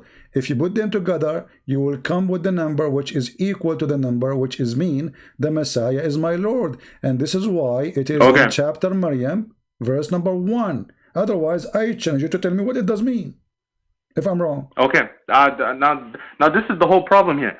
Are you an expert in cryptology? I am expert in what? That's all I need. My friend, I'm like Zakir Naik, expert in everything. Okay, well that's a very bold statement, and I could argue that a lot. But regardless, I'm assuming you're not an expert in cryptology. Number one, and number two, tell me where you got the idea that each letter is directly connected to the alphabet. No problem. You can search in Google. Do you have a Prophet Google with you? No, I mean, you brought it up. I need the answer from you. Okay. Let us see. Arabic. And I need exact proof. No problem. Let us look for them. We will find them in a second. Give me a second. No worries. Take your time. Here we go. They are in front of you. Those are the equal numbers. Every letter have an equal number. Okay. Now, what's to say? For example, what does Alif equal to? Let us go there, and we will see. Alif is equal to 1 because this is number 1. You know. Okay. What's to say Alif doesn't equal 5? My friend, just to teach you how that works. From 1 to 10 is going to be 1 to 10, and then you double the number. So number 11 will be, like the double of the last number. Go and check it out. Sure. Go check it out, and you will I'm looking at it right now. Yeah. So when we say kahayas, Muslims, they have no answer. They do not know. Why? Because simply Muhammad was stealing from the Christian books. He stole from Waraq ibn Nawfal. He do not know. Okay, that's a whole different point. This is the problem that I have. You don't have any proof that can tell me that is exactly that each letter has that direct association. Well, I just showed you. What mathematical search the number, my friend. Okay, Alif is equal to 1. Lam is equal to 3. Well, I could say Alif could equals to 10 as well. No, it's not up to you. It's already in the alphabet. This is not up to you, my friend. Up to who? This is already is made thousands of years ago. This is not up to you. Who? By who? By who? By who? By the one who created the language, the Aramaic. This is Aramaic, and then transform it into the Arabic. So you can go right now, search in Google, you will find those letters. Each one of them is equal to a number. Okay, what will I search up? Huh? What will I search up? Arabic letters to numbers? Search. Let's see what they will call it in English. Let us see what they will call it. Arabic alphabet. Like, let's see here. Give me a second. Let us see. Okay, here. I think you need to search for numeric numbers. Numeric numbers. Okay. Okay. So you will find that can I ask you something? Aleph is equal to 1, B is equal to 2, J is equal to 3, Da is equal to 4. Yeah, okay, I see it in front of me. Yeah. All right. I get that. Those are the numbers. Then take Qiyas. Will take you 2 seconds. Take Ka, Ha, Ain, Sa, etc. and calculate the number, and you will see it says is equal to the following sentences. You know, Ha is equal. Okay. Ha and Ya and Ain and Sad and Kaf, starting from Kaf, the total is 195. 195 is equal to the sentence is Al-Masihu Ilahi, Christ is my God. Yeah. Okay, so you Muslims do not know, we know. And if you ask you why I'm familiar with numerology. Actually, I do know. Okay. But here's the thing. Yeah, here's the thing. Yeah. Now, tell me why. Okay, let's say the prophet who do you believe that the prophet falsely wrote the Quran, right? Yeah. Right. So do you think that if he wrote the Quran, let's assume that for the sake of argument that he wrote the Quran, do you think he would say something like, this is something that only God knows, but I'm gonna give something that's commonly known so that we can figure it out? No, Muhammad, he stole that Qiyas from the book of Waraqa bin Nawfal. This is why your prophet, when Waraqa bin Nawfal, he tried to kill himself when Waraqa died. Is that correct? I'm not aware of this, but regardless, that doesn't answer my question. No, I need to ask. You need to tell me if there's no regardless. If Muhammad is a prophet of Allah and Waraqa is just a priest, why when Waraqa he died, the inspiration of the Quran stopped to come to Muhammad? Do you know? Okay. Let me ask you something in response to that. Do you believe? Okay. Do you know that? I'm sure that in the Quran, the Quran and the Bible are both from God. Yes. No, the Quran is not from God. This is what we are talking about. Okay, sure. No, I'm saying let's for the sake of argument, pretend that you believe the same thing that Muslims believe. No, I don't pretend. Would you, if you were Muslim, for example, would you believe? Thank God, I'm not. That the Bible and the Quran. I am not a Muslim, my friend. Don't ask me to pretend to be a Muslim. Not the same, but they both come from God. My friend, let us focus with me. Focus with me. But after a few days, well, I'll tell you from my perspective. But after a few days, Waraqa died, and the divine inspiration was also. No. I'm sorry. I can't let you move on to your next point. If you have to let me make my point. I'm sorry. This is not our. I'm trying to be respectful here, but if you're going to bring up a point, I have the right to. This is not next point. We are talking about Qiyas. I say to you, Muhammad, he copied from the book. Point, but I have the right to respond. From the book of Waraqa. Waraqa, he died and he left a book for Muhammad. Muhammad copying from there, but you do not know what this book means. You don't know what Qiyas means. Waraqa is educated, Muhammad is not. So Muhammad, he copied what is in the book. And this is why when Waraqa, he died, the hadith says, and this is Sahih Bukhari, the Quran stopped coming to Muhammad. Explain to me why Allah stopped sending Quran to Muhammad when Waraqa died. Okay, two points that I want to make. Number one, the first point is that, at least from our perspective, the Quran and the Bible are both in their original forms. If they are preserved, they are both books of God. So they can share certain commonalities, because at the end of the day, the religion is Islam, it's Christianity. The original religion is the belief and the oneness of God. Okay, that's the first point that I want to make. So if there are commonalities between the two books, that doesn't mean that it was inspired. That just means that they share commonalities. The same way that they both respect Jesus, that doesn't mean that the Quran stole that. What does that have to do with my topic? What does that have to do with our topic? Nothing. I'm asking you're saying he stole it. I'm asking you why the Quran stopped coming to Muhammad when No. I just told you. You told me what? You told me about we have the same God? What does this have to do with my topic? I'm asking you why the Quran stopped coming to Muhammad. Waraqa, I told you that the Quran and the Bible share certain similarities. No, we don't share anything. We don't share anything. We don't share anything. Zero. Even Mary is wrong. There's nothing. Who's we? Okay, Mary, she is the daughter of who? Okay. The daughter of Amran. Brother, listen. Mary is the daughter of Amran, correct? I agree with that already. But Amran, you're going against. You're jumping from topic to topic. No, you are the one who said to me we share many things. You are the one who told me we share many things. We share zero. We share zero. Mary in the Quran, she is the sister of Aaron, the sister of Moses, the daughter of Amran. Amran is the father of Moses. Your prophet do not even know who is Mary and who is Isa. We never heard of a guy's name is Isa. Open the Bible, you will not find Isa. Who's Isa? So Maryam is the sister of who? The sister of Moses in the Quran. Maryam is the sister of who? The sister of Moses. They all share it's sisterhood in the religion, brother. No, don't try to pull that. No. You see, that can work if we don't have. Don't pull that. Don't pull that. Don't pull sisters. They lived in two different time periods. What are you talking about? My friend, exactly. So, who is the father of Mary in the Quran? Umran. Who is the father of Moses in Islam? Umran. So Muhammad, he cannot fix it no more. The Jews, they came to him. They said, "What are you talking about?" No, it's not. My friend, okay, here we go. No, it says the father of Musa is Imran. Where does it say that in the Quran, brother? This is not in the Quran. The Quran doesn't say Imran. What are you bringing this is in the Sunnah. This is in the Sunnah. I've never heard that. This is in the Sunnah. Okay, I will search. Okay, I will search right now. Islamic answer in front of you. Islam. What is the name? You know what it is? You know what it is?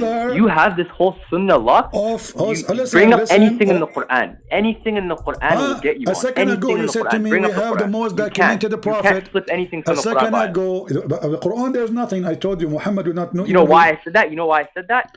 Okay, listen. That he's the most documented also means that there are a lot of hadith that are weak I just said to you, who is the father of Moses? That's why I brought it up. Who is the father of Moses? I'm asking you as a Muslim, who is the father of Moses? Yeah. Who is the father of Nuh? I don't know these things. They weren't specific. It wasn't mentioned in the Quran. There's stuff there's knowledge that we need to know that will benefit us, and there's knowledge that we don't need to know. Personally, the who was the father of Musa is something that I don't need to know. Okay, but isn't it you as a Muslim believe that Umran? So why does that matter? Isn't it true that the Muslims believe that Umran is the father of Moses? Yes or not? No, it is not true. I haven't seen that. Can you bring up anything? That Imran is the father of Musa. Okay, if I go and I show you this is what I'm saying. Was his name Imran? Possibly. I have no idea. Is it the same Imran that was the father of Maryam? Yeah, that one. I don't just how humans work. I don't think he could have lived in both time periods. Exactly. But here we go, chapter Al-Imran. When the chapter of Al-Imran is talking about who? It's talking only about Mary and about Jesus, or talking about Moses and Aaron? When you say the chapter of Al-Imran, you see what I mean? We mentioned Pharaoh. What's the point? Okay, the point is Muhammad do not know even who's Mary. He think Maryam is the same Maryam. Point. First of all, don't bring up the Pharaoh point because I debunked that. Moses have a sister, her name is Maryam. Moses in the Torah have a sister, her name is Maryam. Exactly the same name as Maryam, the mother of Jesus. So Muhammad, he thought this is the same Maryam. Is that what he thought, or was that what you thought? No, this is what he thought. You just put one and two. You put two things together, and you think you've just made it. Just because two.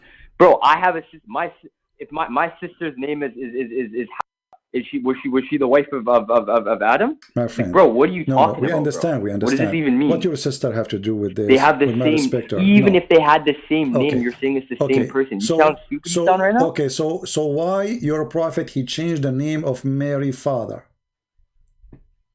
Mary father, his name is not Umran. Does Mary? You know, this is what it is. Because hadith, this is the thing about hadith. There's so many hadiths out there. Some are weak, some are strong. You've been doing this so long where you can pick hadiths that are weak and try to catch them. Listen. Bring me in the Quran where it says. Bring me in the Quran. Quranic stuff. say a point and bring Quran behind it, because that is something that will never be changed, and that's something that the Quran in front of you, chapter. What in the Quran it says what? Chapter 3, إذ قالت امرأة عمران, verse number 35. The wife of Imran, she said, Lord, behold. Who is the wife of Imran in this verse? Who is this Imran? Chapter 3, verse number 35. Who is it? When the wife of Imran, who is she? I don't know, you tell me. Who is the wife of Imran? This is the mother of Mary. Who is it? Well, this is the mother of Mary. It's who? The mother of Mary. She's the mother of Mary. The mother of Mary, sure, yeah. That's okay. yeah. So she is the wife of who? Yeah. Of Imran, correct? The wife of Imran. Okay, but Mary's father is not Imran. Yeah, that's how it works. Imran is the father of Moses. Mary's father is Imran. But I'm telling you, bro, it's not. Okay, let's debunk this right now. So you're saying, dude, we already went over that topic. Okay, no, it isn't. You can't bring any proof that it was. Who? Okay, listen. You say to me, where does it say that Imran was? Where? You just bring stuff up. What do you mean? Where it says what? And even if you can prove it, bro, it might be the same name, but I know you can't. There's nowhere in the Quran that says the son, the father of Musa was Imran. That this point, it's actually what are you even talking about? What does this mean? Isn't it the Quran says Mary is a sister of Aaron? Huh? Isn't it the Quran says Mary is the sister of Aaron? Sorry, say that again. Isn't it the Quran says that Mary, she is the sister of Aaron? Sister in the religion. Where it says she is a sister, where it says that in the Quran? Go show me. Where does it say what? Where it says she is his sister in religion. It says sister and the word father. You see the word there, it says Aaron's sister, your father. So this is not religion. We are talking about a brother and a father. You have a brother, his name is Aaron, and you have a father his name is Imran, and they are not bad. The Prophet ﷺ said that. Wait, who?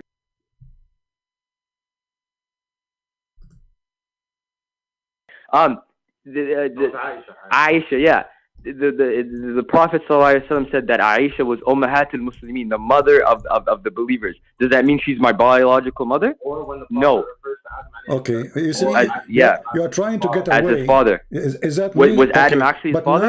Now we have a problem. We have a problem that Mary, her father, now Muhammad changed the name. No, we don't. We just solved the problem. No. No, we did not, because Mary, her father, is not Imran. This is Imran is the father of Musa. They don't have the same name. You see, if Mary, who is it then? Tell me, who is it? Who is it? If you go in the Bible, you will say it says Haley, the same person. They call him Joachim or Joachim. So here we have a problem. Why in the Bible have different name for the father of Mary, and in the Quran we have one name for the father of Mary, Imran, which is not even accurate. It should be Amram. So this Aaron is the sister. Mary is the sister of Aaron. She is the sister of Amran, sister of Moses, and she is the daughter of Amran. That makes sense, because according to your prophet. Okay. So what if I told you? Huh? Hold on. This is why. Okay. There's an issue with what you're saying, because there are two different Imrans. What do you mean? Just like how you brought up links, we could bring up a link. Where are the different Imran? Show me where the Christian... Two completely different Imran. Show me. I'll tell you why. Okay, let me ask you something. Show me where in the Bible Let me ask you Mary. something. Let me ask you something. Show me where in the Bible it says that Mary, she have a father. His name is Imran. Why are we talking about the Bible? The Bible has been distorted. No problem. See the story. The Quran is reserved. So show me where it says. Are you talking to a Muslim? You talking to a Christian? So then show me where there is two names for Imran. One is the father of Mary, and one is the father of Moses. First of all, let me tell you something. First of all, this is what you're doing. You go from Hadith to Quran. Okay, if we're talking about the Quran, right? Okay. Show me in the Quran where it says Imran is the father of Musa. He is the father. Okay, no, Which but even Imran? if he is, issue. It's which Imran? My friend, if Aaron, there's no two Imran. Show me. Go ahead. Show me the two Imran. Go ahead. I'm listening. Show me the two Imran. I'm listening. No, hold on. First of all, this is what we're gonna do. Show me the proof. No, show me the proof that there's two, and then I'll tell you this. Show me the proof that Musa is the brother of Maryam. Show me that proof, and without using the term Imran. Aaron is the brother of Musa. He is the same time brother of Maryam. Okay, I'm the brother of Musa. Am I not? No, you are not. Yes or no? You're the brother of Musa, no? No, you are not. Are you brother of Muhammad? You are not. Wait, brother, I already told you that the Prophet said Aisha was the mother of the believers. So I'm telling you that term doesn't work the same way you're thinking. No. You see, the mother, so why do you keep bringing that up? The mother of the believers, this is a joke. Yes. This is a joke. You remind me of the guy who came to your Prophet, said to him, I want to have sex with Aisha. And then Aisha, she said to him, he said to her, but she is the mother of the believer. Dude, so we're just cracking jokes now? Are we talking shit to each other? So I brought you a point. What make Muhammad say Aisha is the mother of the believer? Because the Quran says so. So Muhammad, he don't want anyone to sleep with his wives. Muhammad was a bad person. No, the Quran says. Oh, listen. Chapter 49. Listen. Muhammad, he made Aisha and all the wives the mother of the believers, so nobody can sleep with them. Correct? Is that correct? Why are you jumping points? You got you're so loud, man. Be quiet. I'm saying, is that true? Okay, no, hold on. You're telling me that, hold on, is it forbidden? Before you switch the topic, we're talking about one thing. You can't jump from one thing to the next. You are the one who mentioned that the mother of the believers is Aisha. So I'm saying to you, is it true that Muhammad, he made Aisha the mother of the believer, same as all the other wives, so they can't sleep with them? Yes or no? That's not the point that I'm No, you're completely switching. You mentioned that. Hold on. Just please let me talk for 2 seconds. Can I talk for 2 seconds? Or are you going to take up the whole thing? I'm asking you. Is this a conversation or a lecture? Is it true? I'm confused. Is it true or not? I'm lying or not? That your Prophet, he made them the mother of the believers because it's forbidden for the Muslims to sleep with them. Yes or no? I don't know. I'm not in a position to speak about that. What do you mean? What do you mean you don't know? Unless you gave me some time to research, I wouldn't. Okay, but sorry. So if Aisha, she is available right now, you will sleep with her? No, because she's the wife of the Prophet, and she's not my mother. No, she is not. Not because she is the wife of the Prophet, but because she is the mother of the believers. Because. No, but also because she is the wife of the Prophet and I don't have a right to her. No, I'm asking you, is it true that it's forbidden? Yes or no? So let us make it clear. Is it true that it's forbidden for Muslims to marry the wives of Muhammad?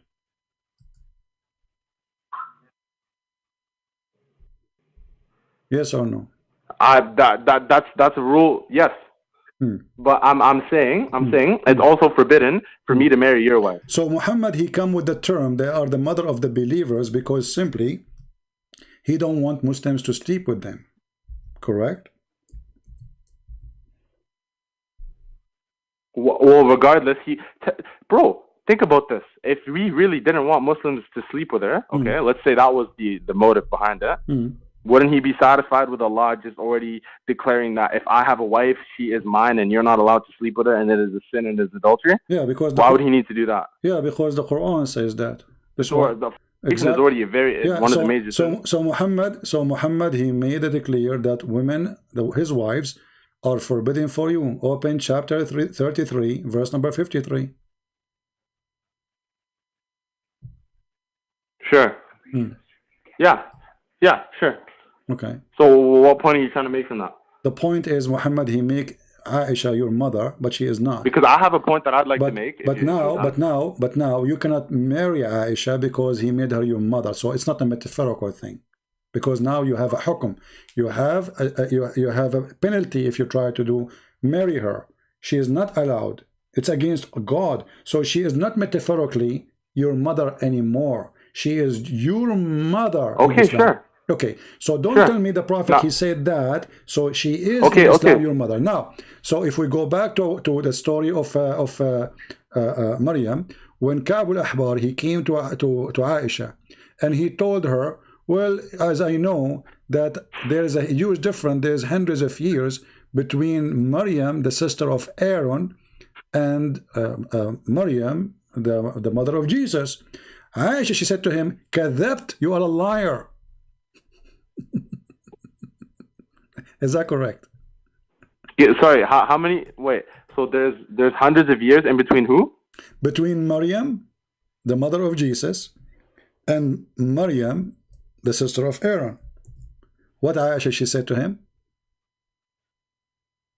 And then Aisha, in one hadith, she says, Who said there's Here we go. Let me give you the hadith. Let me give you the hadith. Let me see if I can find first. Who said Maryam? Who said Musa had a sister named Maryam? Who said that? No, can you answer that? Who said Musa had a sister named Maryam? Ka'b al-Ahbar, and it is in the Bible too. Ka'b al-Ahbar, he was a Jew, so he came to her and to Aisha, and he said to her, "How the Prophet he says such a thing?" And let me show you the hadith in front of you. Here we go. This is islamweb.net. I'm not making things up. All right. Islamweb.net. I can give you the link in the front of you. Okay. So here it says that that Ka'b al-Ahbar وقال كعب الأحبار بحضرة عائشة. So Ka'b al-Ahbar, he said in the presence of Aisha, "O mother of the believers, O mother of the believers, listen carefully. إن مريم ليست بأخت هارون أخي موسى." Maryam, she is not the sister of Aaron, the brother of Moses. Aisha, she said to him, "You are a liar."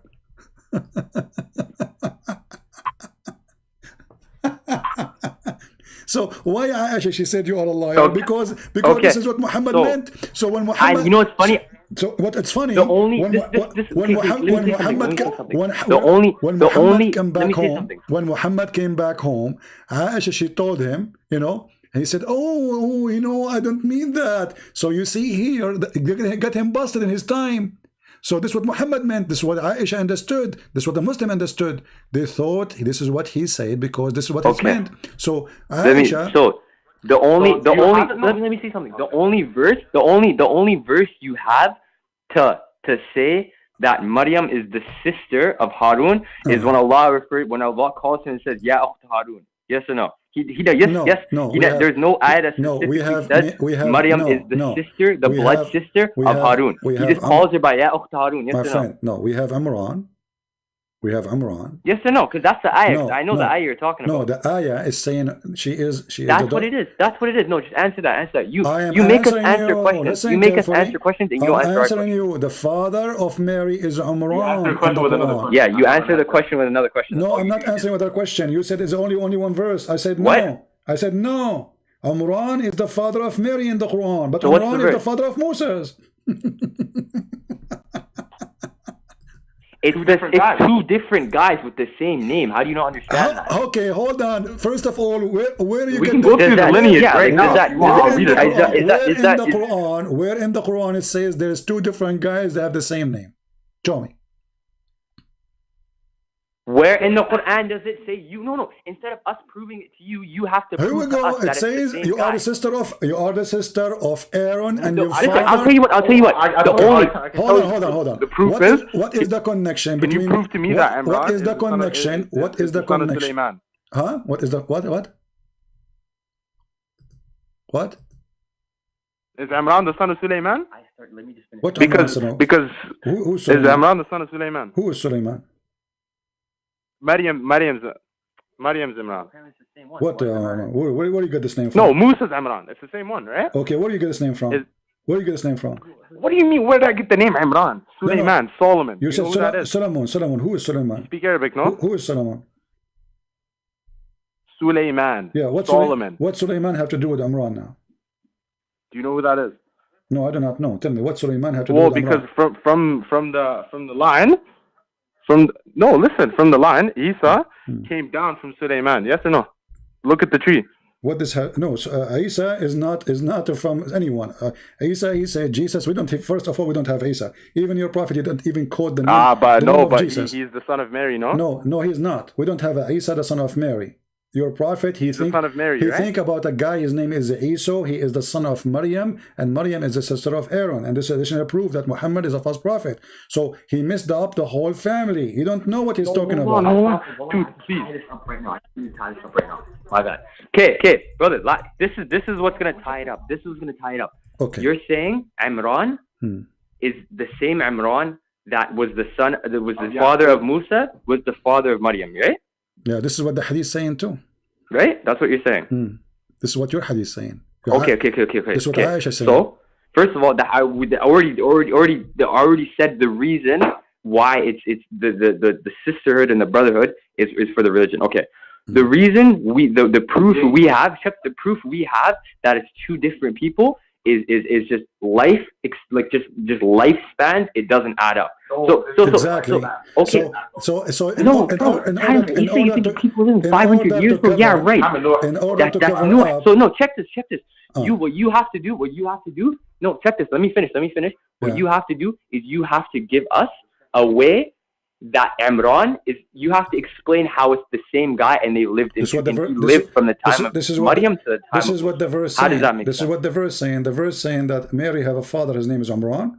And there's no What verse? Don't just say the verse. If you're gonna say the verse, you gotta say the verse. Chapter 3. All the chapter saying that the name of the chapter is Imran. Come on. So the chapter is called Alu Imran. And what does it say? So who is the family? Who is the family? Harun, right? Yes, and then it says that Aaron, the sister of Aaron. No, the family of Imran is Maryam. Okay. Is Maryam, and that lineage is going down. In the verse 28, it's mentioned the sister and the brother and the father. Who is the sister? Mary. Who is the brother? Aaron. Who is the father? Imran. Read it. Chapter 19, verse 28. And I already explained to you the brotherhood and the sisterhood in Islam. Okay, listen. So why are we still on that point? Why the Christians will change the name of the father of Mary when their book written 600 years before Muhammad? Why they want to change the father of Mary? Do the Christian knew that Muhammad? They didn't. What is it in the Bible? I just told you. What's the name in the Bible? Haley. You know? It's Haley. It's Haley? Okay, well, in Islam, it's look right here. Haley, yeah. Son of Hezekiah, son of Suleiman. Okay. Okay, and then you have Imran, son of Kohat, son of Levi, son of Yaqub. So what have to do? How Imran end to be the father of Mary?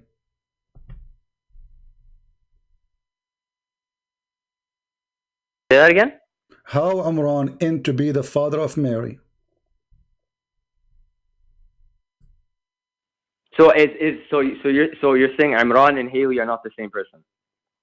Do they sound the same? I mean, the names sound the same. One start with Ain, the other one start with H.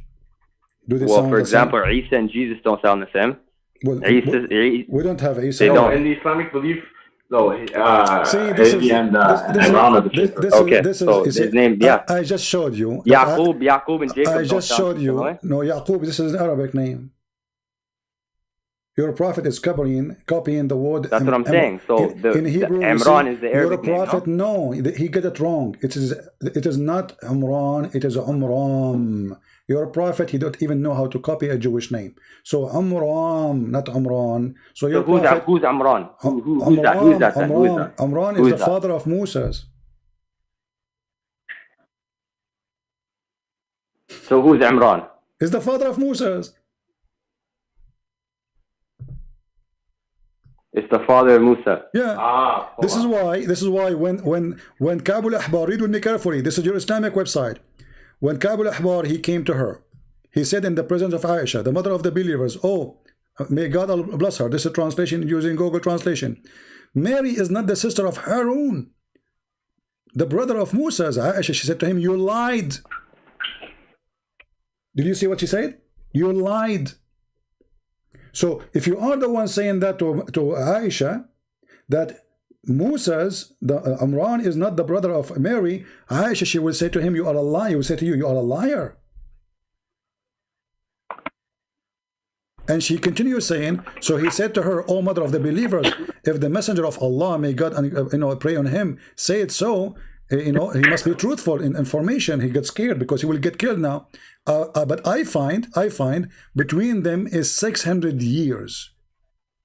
And then after he said that, I was silent. Aisha saying, I was silent. Yeah, she said because they are sisters. They are brother and sister in Islam. That's the point. That's the point. I understand this point. I've already said that. So why she said to him you lied? Why she said to him you lied? When he said because she is she not. She definitely, yeah. You keep bringing hadith, bro. There's no you can't find any contradictions in the Quran. I cannot find contradiction in the Quran. Okay, let us go to contradiction in the Quran. Hold on. You see, this is a contradiction actually, but you are saying this. You won't find one. Okay, you are saying this is not one. I want to ask you, which one Allah created first, the stars or the trees? What does that have to do with the Quran? Bring me the verse first, and then I'll answer. No, contradiction. I'm asking you. Which one? No, because you're trying to catch me. You're trying to catch me, and then you're going to say the verse, and it's going to say something else. So you are trying not to be catched, not saying the truth. You don't want to say the truth. Who care about catching you? Say the truth. Say what you what. If you know how. Dude, I've seen enough people that speak like you to know not to answer those questions. You're not going to catch me on that. Are you going to say the verse, and then you ask the question. Are you going to give a truth answer, or you play games? You're games. You're trying to put the question. You haven't answered any of our questions, and now you're trying to put your question before. So you are saying to me you are afraid to answer because if you answer, I'm going to catch you. Okay, can you? You haven't answered a single one of our questions all day. You never asked me. You never asked me anything. You never asked me anything. What are you talking about? Answer my question. How about that? Listen. I'll answer my question. Listen. Listen. I asked you a question. You responded with a question, right? Okay. So now you're expecting me to give an answer when you gave a question, and now you're saying because I'm giving you another question. You never answered me about anything, and you never asked me a question. I didn't because I asked the question first. And now you are trying to run away. I'm not answering your question until you answer mine. You are afraid to answer me about simple thing any Muslim kid should answer. Which one Allah created first? The earth? He finished the earth first, or he finished the sky? Don't change the subject. I'm not. Why are you changing the subject? You are the one who said. See, this is the thing. You're making some very weak points, and your points are not being. I don't think you understand. You're not fooling anybody. Show me a contradiction. You are the one because you're not answering anything. You just said, "Show me a contradiction." I showed you about Mary. You refuse it. No problem. I'm now asking you a simple one. Which one Allah? No. The Mary point, I give you a perfectly valid point against it. So and you answered that with another question. Point? So Aisha is a liar? She said you lied. Answer the question. Answer the question, bro. Dude, I showed you what Aisha said. Answer my question first. You said I showed you what Aisha she said. You said to me, I don't go by the hadith. You said to me you don't go by the hadith. Here's the issue. I have the tree. I have the family tree that has everything down to the detail. Okay. And it shows two different Imrans. Go ahead. No, show me what is the Imran, different Imran. Go ahead. Look, there's Heli and there's Imran. Where is what tree you are reading from? Huh? What tree you are reading from? I am reading from where is this? Islamic Showcase. Okay, where did they get this from? What do you mean? Where did they get that from? Those names, where did they get them from? I'm not sure. But regardless, every single one is identical. My friend, those are made up. Every single one is identical. So are they all wrong? They are copy paste. You Muslims, you copy paste from each other. None of you knows what you're talking about. Otherwise, show me. Okay, give me a reference. Okay, give me a reference. You see, when I say to you something, I give you a reference. Give me a reference where they get this from, so we can laugh. Okay. We're good. We're gonna talk about the Aisha point that you said. Aisha called. Can you say that? Aisha, she said to Ka'b al-Ahbar, so we can bring it up. What is it? Okay, the one who said, he said to her that Harun is just a hadith, so we can bring it up. Okay, hadith number. Okay, what hadith number? The hadith number to the quote you're saying right now. Oh, you want the hadith number? Or is it something you made up? Okay, hold on. Let us see.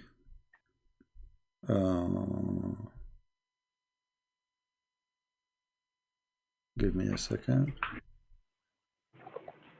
You were reading it 2 seconds ago. Why? Yeah, no, let's bring it up now. Take it easy. Yeah, you will see it in a second. Are you excited to see the hadith? So how come you did not read it when I gave it to you first time, and now you are suddenly you wanna? Oh no, just bring it up. Just bring it up now. Okay, here we go. Here we go, brother. Take the link. I will just bring it up. Okay, brother, take the link. I will give you the link. Here we go. Open it. Or we No, give you the link. I give you the link. Or we can move on and just we don't move. No, we will stick with it. Go ahead. I will not even let you move anywhere. Go ahead. Okay, where is it? Did you send it? I sent it, yes. Check on the... I need the number, that's all. Oh, no, yeah. This is the... This is hadith number. This is Tafsir al-Qurtubi. Listen. Let us talk like adults. Stop acting like kids, jumping from place to place. Tafsir al-Qurtubi. Loki just got out of high school. Tafsir al-Qurtubi. We're getting volume number. I'm sorry, but if you want to talk about jumping from place to place, number one, you asked me. You are the one who asked me to go back here. Let us not to change it. Let us not to change it. Then you started talking about. Let us not to change it. Let us not to change it. Hold on. You said to me, give me the hadith. I just gave it to you. I want you to read it. Tafsir al-Qurtubi. Give me the number. Volume number 11, page number 27. Hadith volume. No, what's the name of the book? Tafsir al-Qurtubi, the interpretation of al-Qurtubi, volume number 11, page number 27, and I gave you the link. Don't get mad now. We're just asking. Yeah. So, go down. You will see here says قوله تعالى يا أخت هارون. Okay, let's Qurtubi is a 13th century work. Now, if you bring me something from, for example, the 7th century, from the... Why are you laughing? But this hadith is not from the 13th century. This is from the time of Muhammad. This is Aisha talking there. What's wrong with you? But when was the hadith? Go on, just go. I'm losing my voice. A bunch of kids. Yeah, this is from the 7th century. Al-Qurtubi from the 7th century. 17th century. Who cares about Al-Qurtubi? You asked me for reference, I give you the reference. Isn't it obvious? Muhammad, he do not know the name of the father of Mary. He think this is Umran. Isn't it?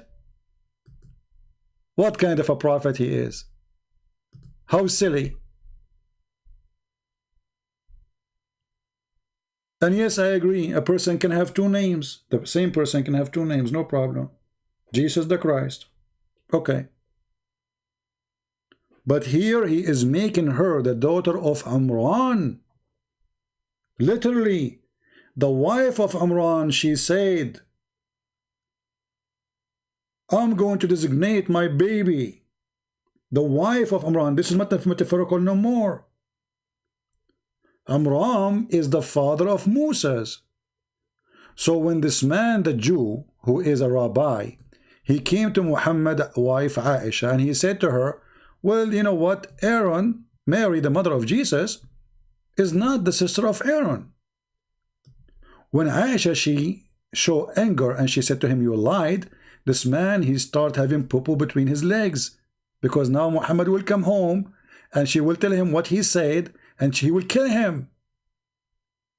So he said to her, you know what, if the messenger, he says so, he is telling the truth for sure, you know, but otherwise I will find between them more than 600 years. And then Aisha, she said, he said that and I was silent. She didn't know what to say.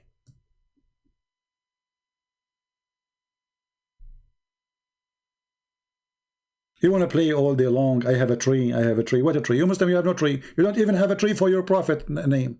I just asked you, where in the Quran says who's Muhammad?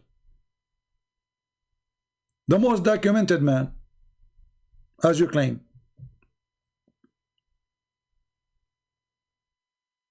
And then here it says, and when Aaron, he died, there's 40,000 Aaron, they went in his funeral.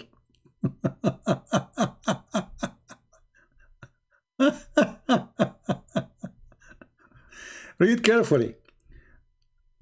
And it was said Aaron, he was a righteous man.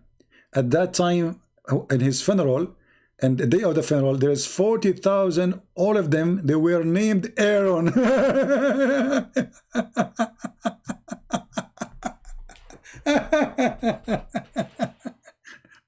My name is a Christian prince. When I died, there's 40,000 men. They went in my funeral and their name, all of them, a Christian prince. True story. And you say, show me the reference. Show me the hadith. What a bunch of kids. And then when we ask them, okay, which one Allah created first? Did he finish the earth first or his sky first? Oh, don't change the topic. Go back there. Okay, we went back. They don't want to read it. Show us the reference. We show them the reference. No, I don't want to change. Okay, here we go. We're stuck here. It's in front of you.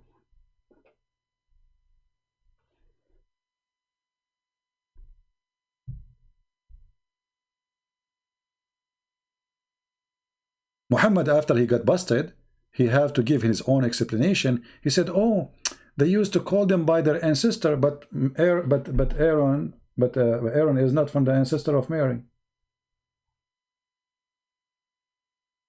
They used to call them by their prophets. Isn't it the Quran says, call them by the name of their fathers? The Quran forbid Muslims to call anyone except by the name of their father. It's forbidden. And Muhammad, he made that just so he can have sex with Zainab, because he was adopting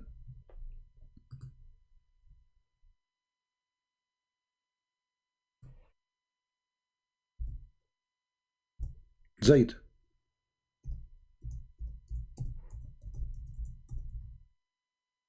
Let us show you the verse.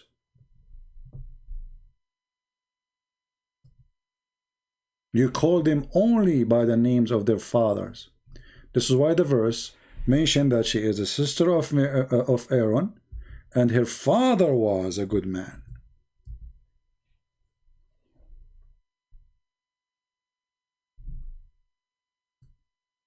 Chapter 33, verse number 5.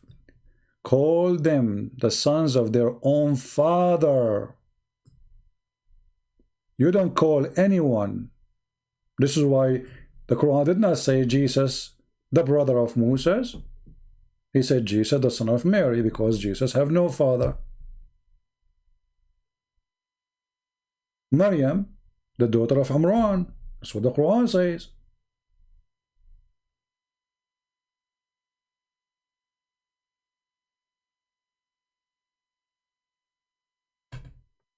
Just to show you another stupid thing, as an example, if we try to find out who is the father of the father of Abraham,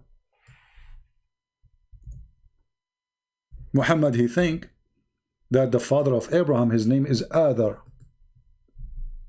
but Adar is a word mean foolish. So Muhammad the fool, he copied what Abraham said to his father. He said to him, foolish, are you going to worship idols? Muhammad, he thought the word foolish is the name of Abraham's father.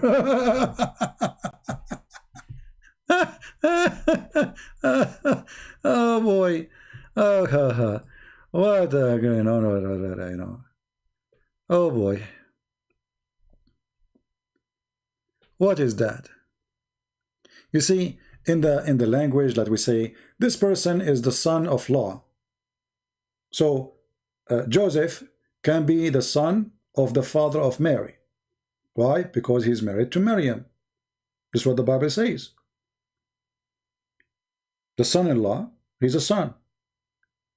So I can call Joseph by the father of Mary. I can say this person is the son of Mary father.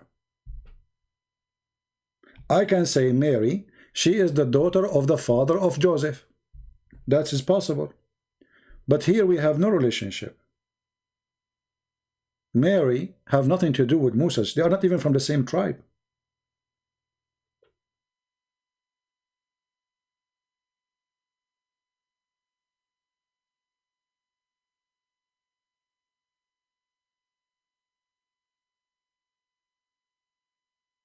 So I can say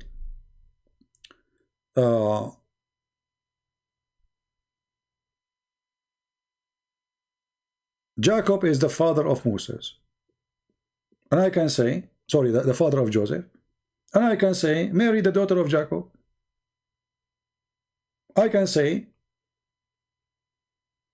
Joseph is the son of Heli or Joachim. This is because there is marriage. And this is practiced now too. I mean, nothing changed. So when a Muhammadan, he come to us, try to find a solution for a stupid mistake in the Quran, it doesn't work. It is silly.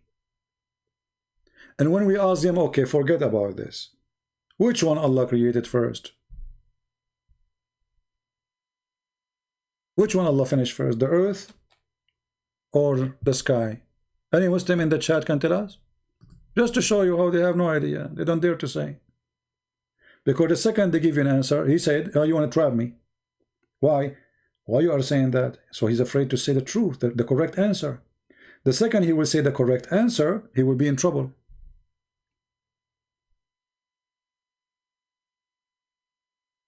Do you see why he's afraid to answer, to give the correct answer? Which one is the correct answer? I cannot tell you the correct answer, because if I tell you the correct answer, then we have a problem.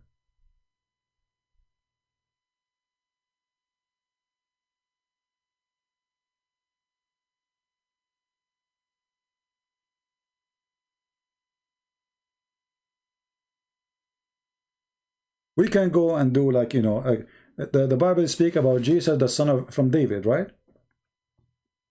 The son of son, but there they are given like the lineage, not jumping right away. So Jesus said to them, who is Jesus? What do you say of the Messiah? Sorry, what do you say about the Messiah? They said he is the son of David. But this is literally is. By birth he is. This is not metaphorically.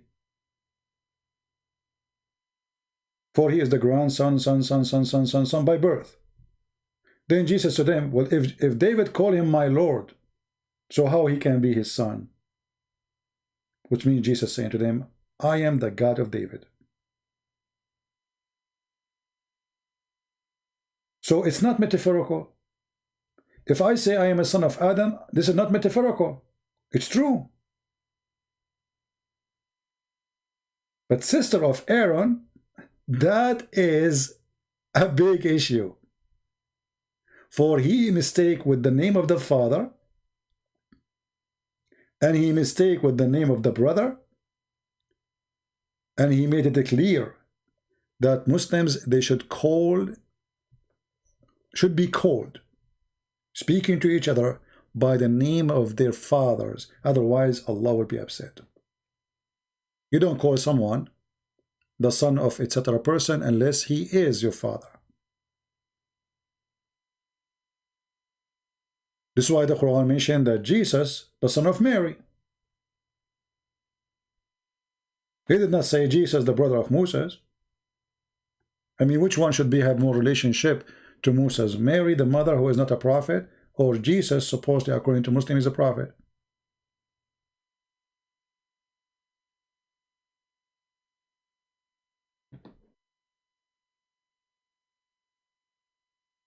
Poor people.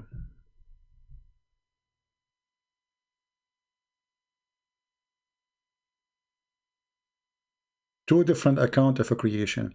You see, the issue is, the second you give the Muslim a question, he will not answer. That's it. That's why he's asking for show me the verse. Did you notice?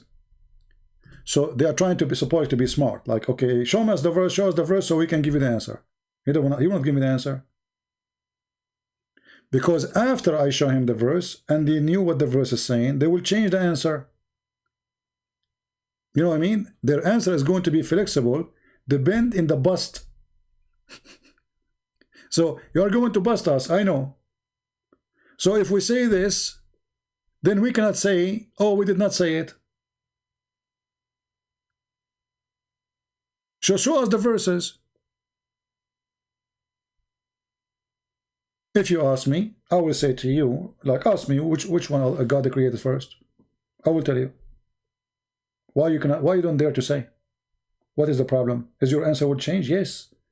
their answer will change. That's why I name my video When the Fox Explain Islam. They try to be foxes, but not with us. The answer will change, because this is a cult.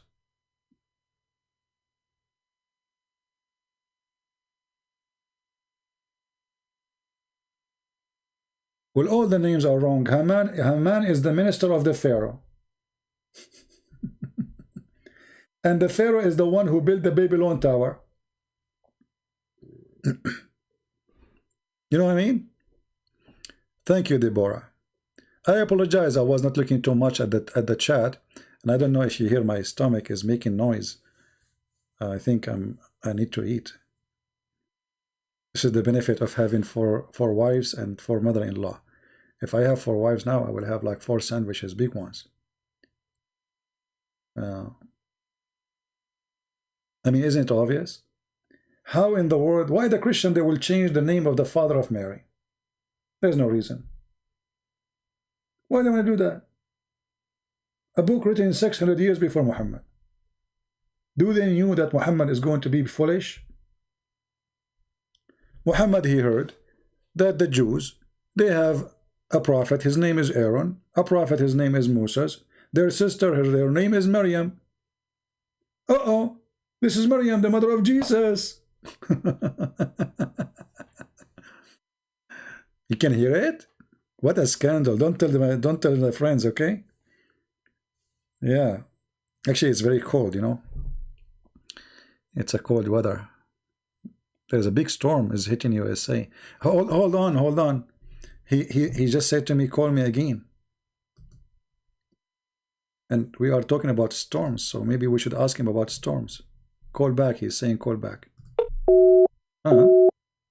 He's not online anymore. But I don't know, it says for me, it says online. You forgot when the Quran says how Allah, he sent hail? Where the snow is coming from?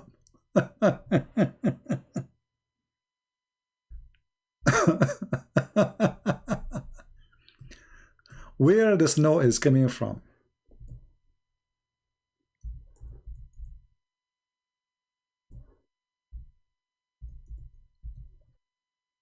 I mean, did Allah make a mistake here?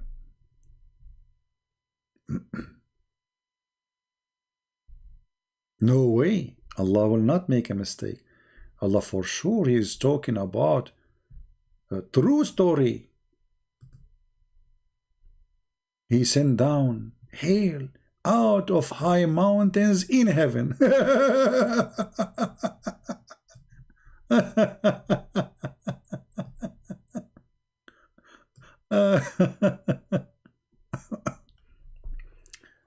He sent hail from where? He sent down hail out of high up mountains in heaven. I mean, come on. Muhammad, you don't make mistakes. It's obvious. This is true. The storm which is right now happening in USA, all over USA, it's happening because there's mountains of hail. And Allah is sending hail on us. True story. Who can deny that? Are you there, Jamal? It says call rejected. It says call rejected. I'm calling him, it says rejected. Muhammad, he knew about biology, geology, analogy, all kind of ecology stuff. He's expert with eyeliner, lipstick, earthquake, mountains, valleys, honey, sperm.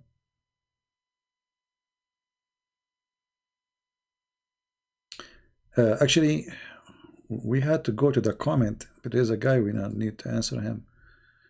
Yeah, actually, we were talking about that. You see here, the idiot here, he's saying to me, here there's a contradiction in Matthew chapter 1 verse number 13 and Luke chapter 3 verse number 23.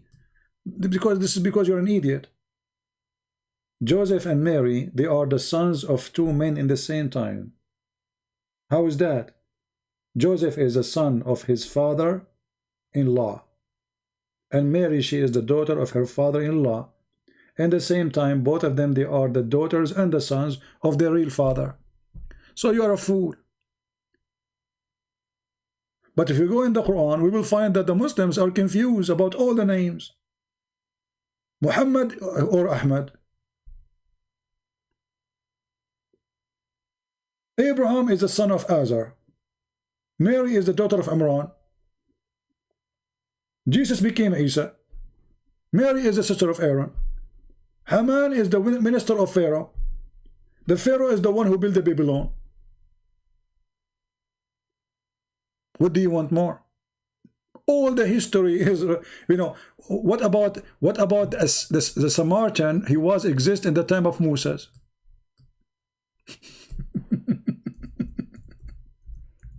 This is a pure history. Go and read history. So Moses, he went away and he came back, and the Samaritan, he deceived his people.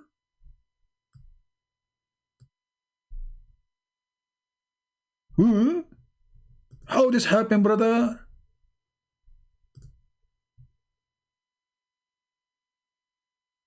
Look, they are not even translating the word summary. We want to show you translation in English, so you can get the word in English. Summary, they keep saying summary. Nobody is using the English term of it.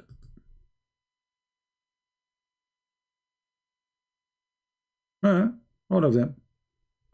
What's wrong with those people? Let us see. Arbery. The Samaritan, he misled the people of Moses. History. The historian Muhammad. Do you see the history? Muhammad, he knew what's happening. And then Moses, he returned and he was very angry. Why? Because the Samaritan, he misled them. That's deep. Where Allah, he has daughters. Well, if you go in the Quran, there's many verses actually in the Quran. But in the Quran, there's certain verses where Allah, he mentioned the names.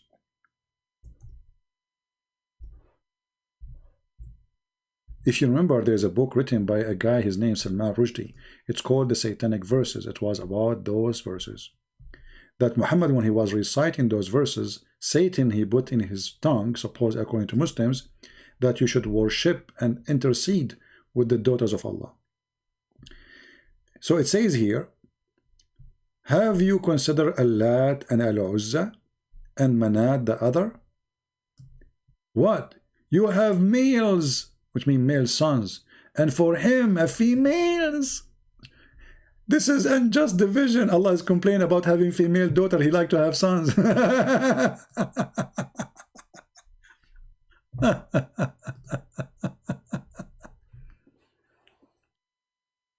And here, by the way,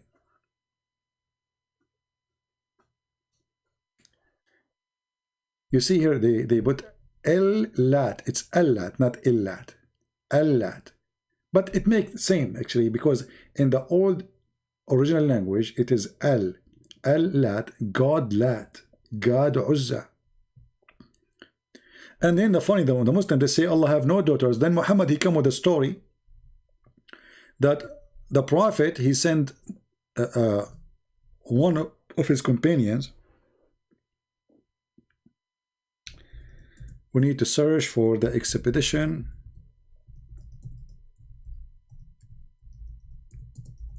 of Khalid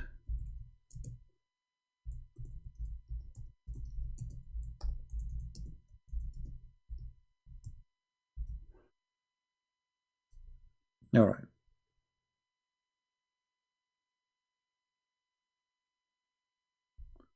You can search for the expedition of Khalid to kill the daughter of Allah. And the Muslims, they say he killed her.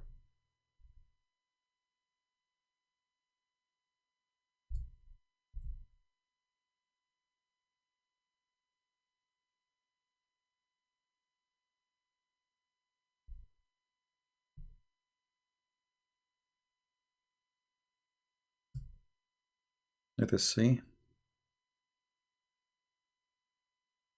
if we can find the reference in English.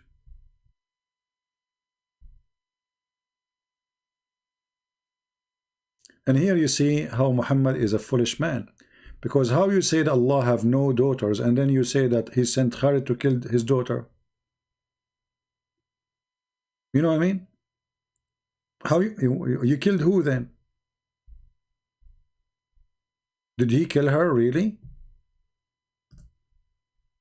According to Muhammad, he did.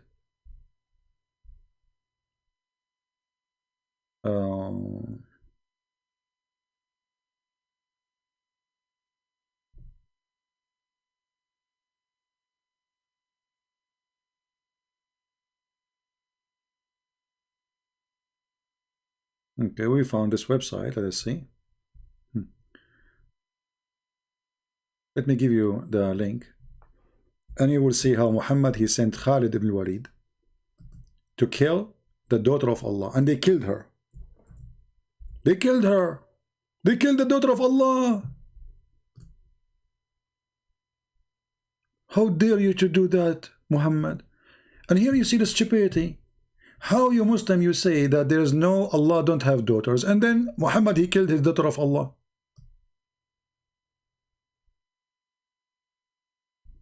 When the Messenger of Allah conquered Mecca, he sent Khalid ibn Walid, etc., to the area of An-Nakhla, where the idol of Al-Uzza was located, on a trees of a forest. Khalid cut the trees and approached the house built around it and destroyed it. When he went back to the Prophet and informed him of the story, the Prophet said to him, "Go back and finish your mission." So Muhammad is genius. He did not kill her, for you have not finished it. Khalid, he went back. When he arrived there, he saw Al-Uzza, and the servant of Al-Uzza saw him. They started invoking by calling Al-Uzza, and when Khalid approached it, he found a naked woman whose hair was crazy and was throwing sand on her. So Khalid killed her with a sword. And then the Prophet, when he went back, the Prophet, he said to him, "Now you finish your mission." He did not, this website doesn't show the whole story. So Muhammad, he agreed that he killed Al-Uzza.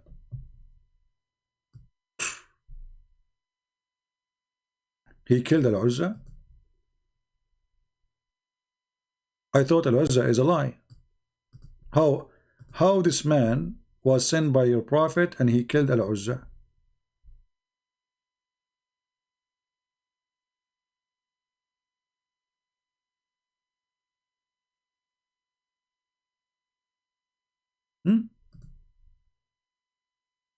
Is that one of your fiction story, Muhammadan?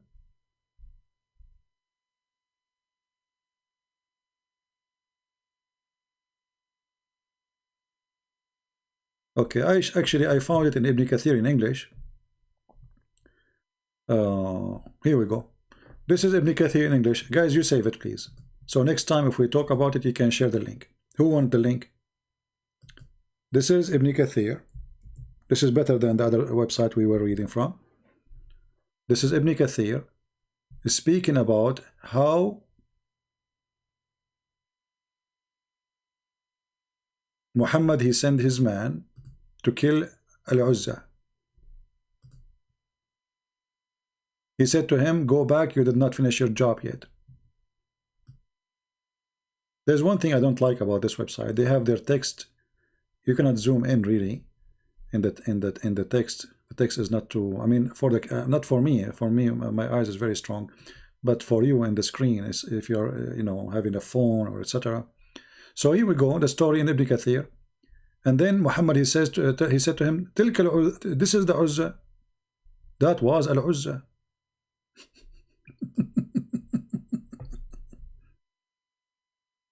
Muhammad killed Al-Uzza.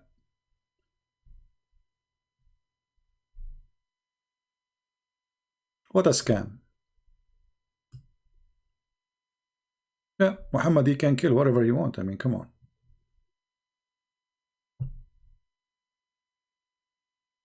So either we say Al-Uzza is a lie, or we say Al-Uzza is a real person and Muhammad, he was able to kill it.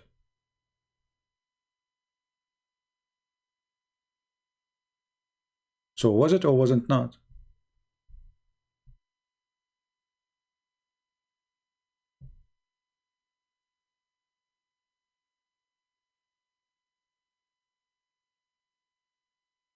Anyway, obviously, this religion is a collection of fairy tale stories as usual.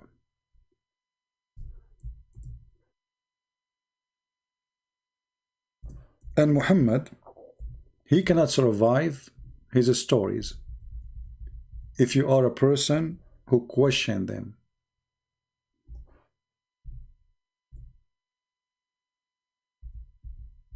But if you don't question, those stories can survive easy. Sometimes I ask myself, like in the old days when those stories Muhammad, he used to provide them, and you know, how naive people they were, you know, I mean, to believe in such a story, you know, people were very naive. Flying carpet and, you know, flying horse of Solomon, the ring of Solomon. I mean, today we watch movies, not too much different, by the way.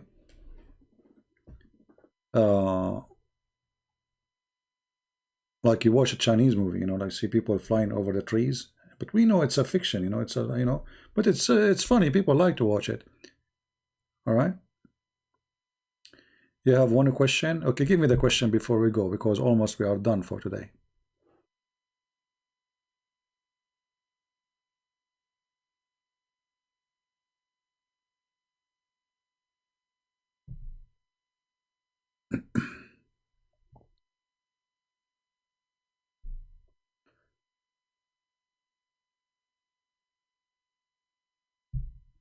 Okay, please, man, where's the question? Daniel, where's the question, my friend?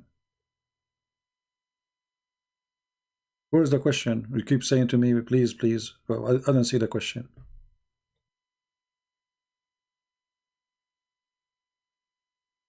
And Bahav, Daniel, where is the question?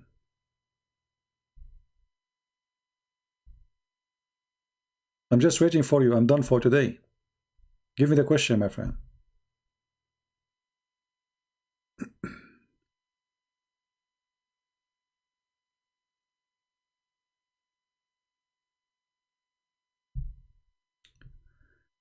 Okay, what do you think of Sheikh Jonathan Brown? Although I love Jesus so much, I don't know who is this, how his name is Jonathan Brown, and who is Brown. Who care about those names, my friend? See, try to be a smart person. Don't focus in the name of a person. As an example, who care about Christian Prince?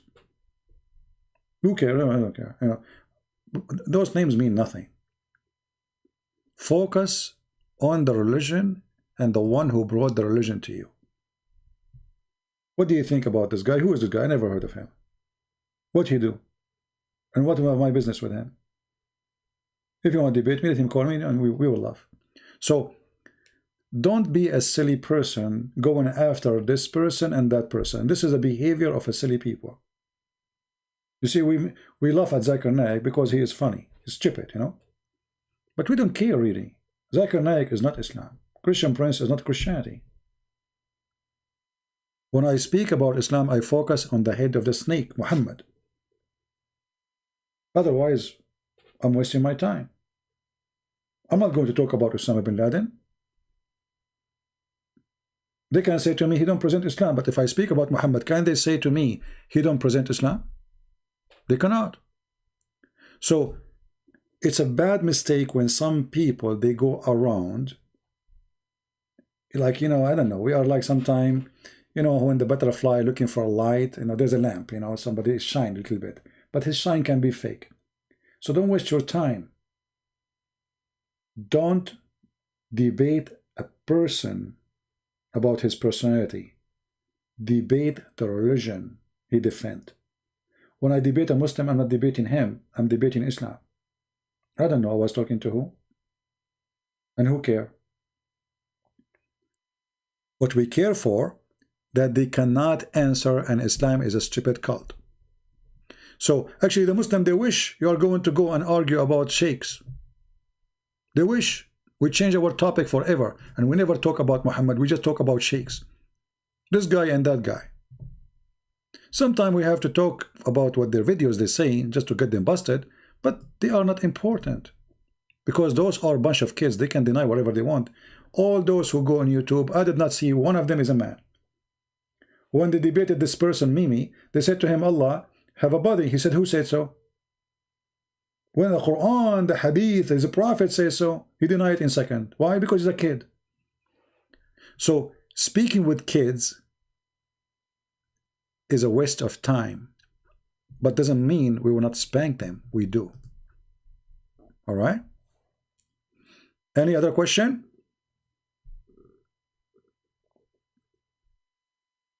Oh, my stomach is talking again. Alhamdulillah, my stomach speaks 7 languages. The language of tomato, the language of potato, and the language of a bread, and the language of meat, and the language of what? Baklava.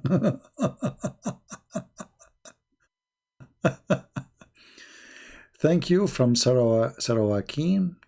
What is that? Sarawakian. What is Sarawak? I don't even know how to say it. Hold on, let me copy.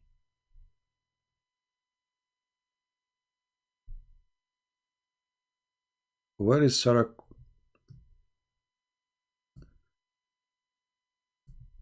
You see, it doesn't matter how much you know about the word, still you know nothing. I want to search this one. Sarawakian. Oh, in Malaysia. Oh, okay. Sarawakian. You know what? Reading the Quran is easier, man. Can you talk to them to change the name? Like make us sorry. You know, like something easier.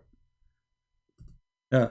Like this is remind me of Arabic names. You know, in the school in the Middle East, when the teacher comes first day, you have to stand up and say all your full name. So like each one of the students, his name is like a train. Muhammad, the son of Ali, the son of Ahmad, the son of Muhammad, the son of etc., the son of etc. This is the most boring day in the first day in the school, because the student have to stand up and say all the name. All right. So I want to say thank you guys for being here. I might be the most funny person on earth, no lie. Is that a part of the sentence, no lie? So now I should print this. Okay, hold on. I'm going to print this and I put it in the front of my page. You might be Christian Prince.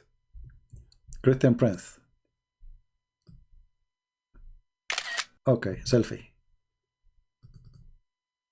I'm going to use this as an advertising for our channel. That is serious.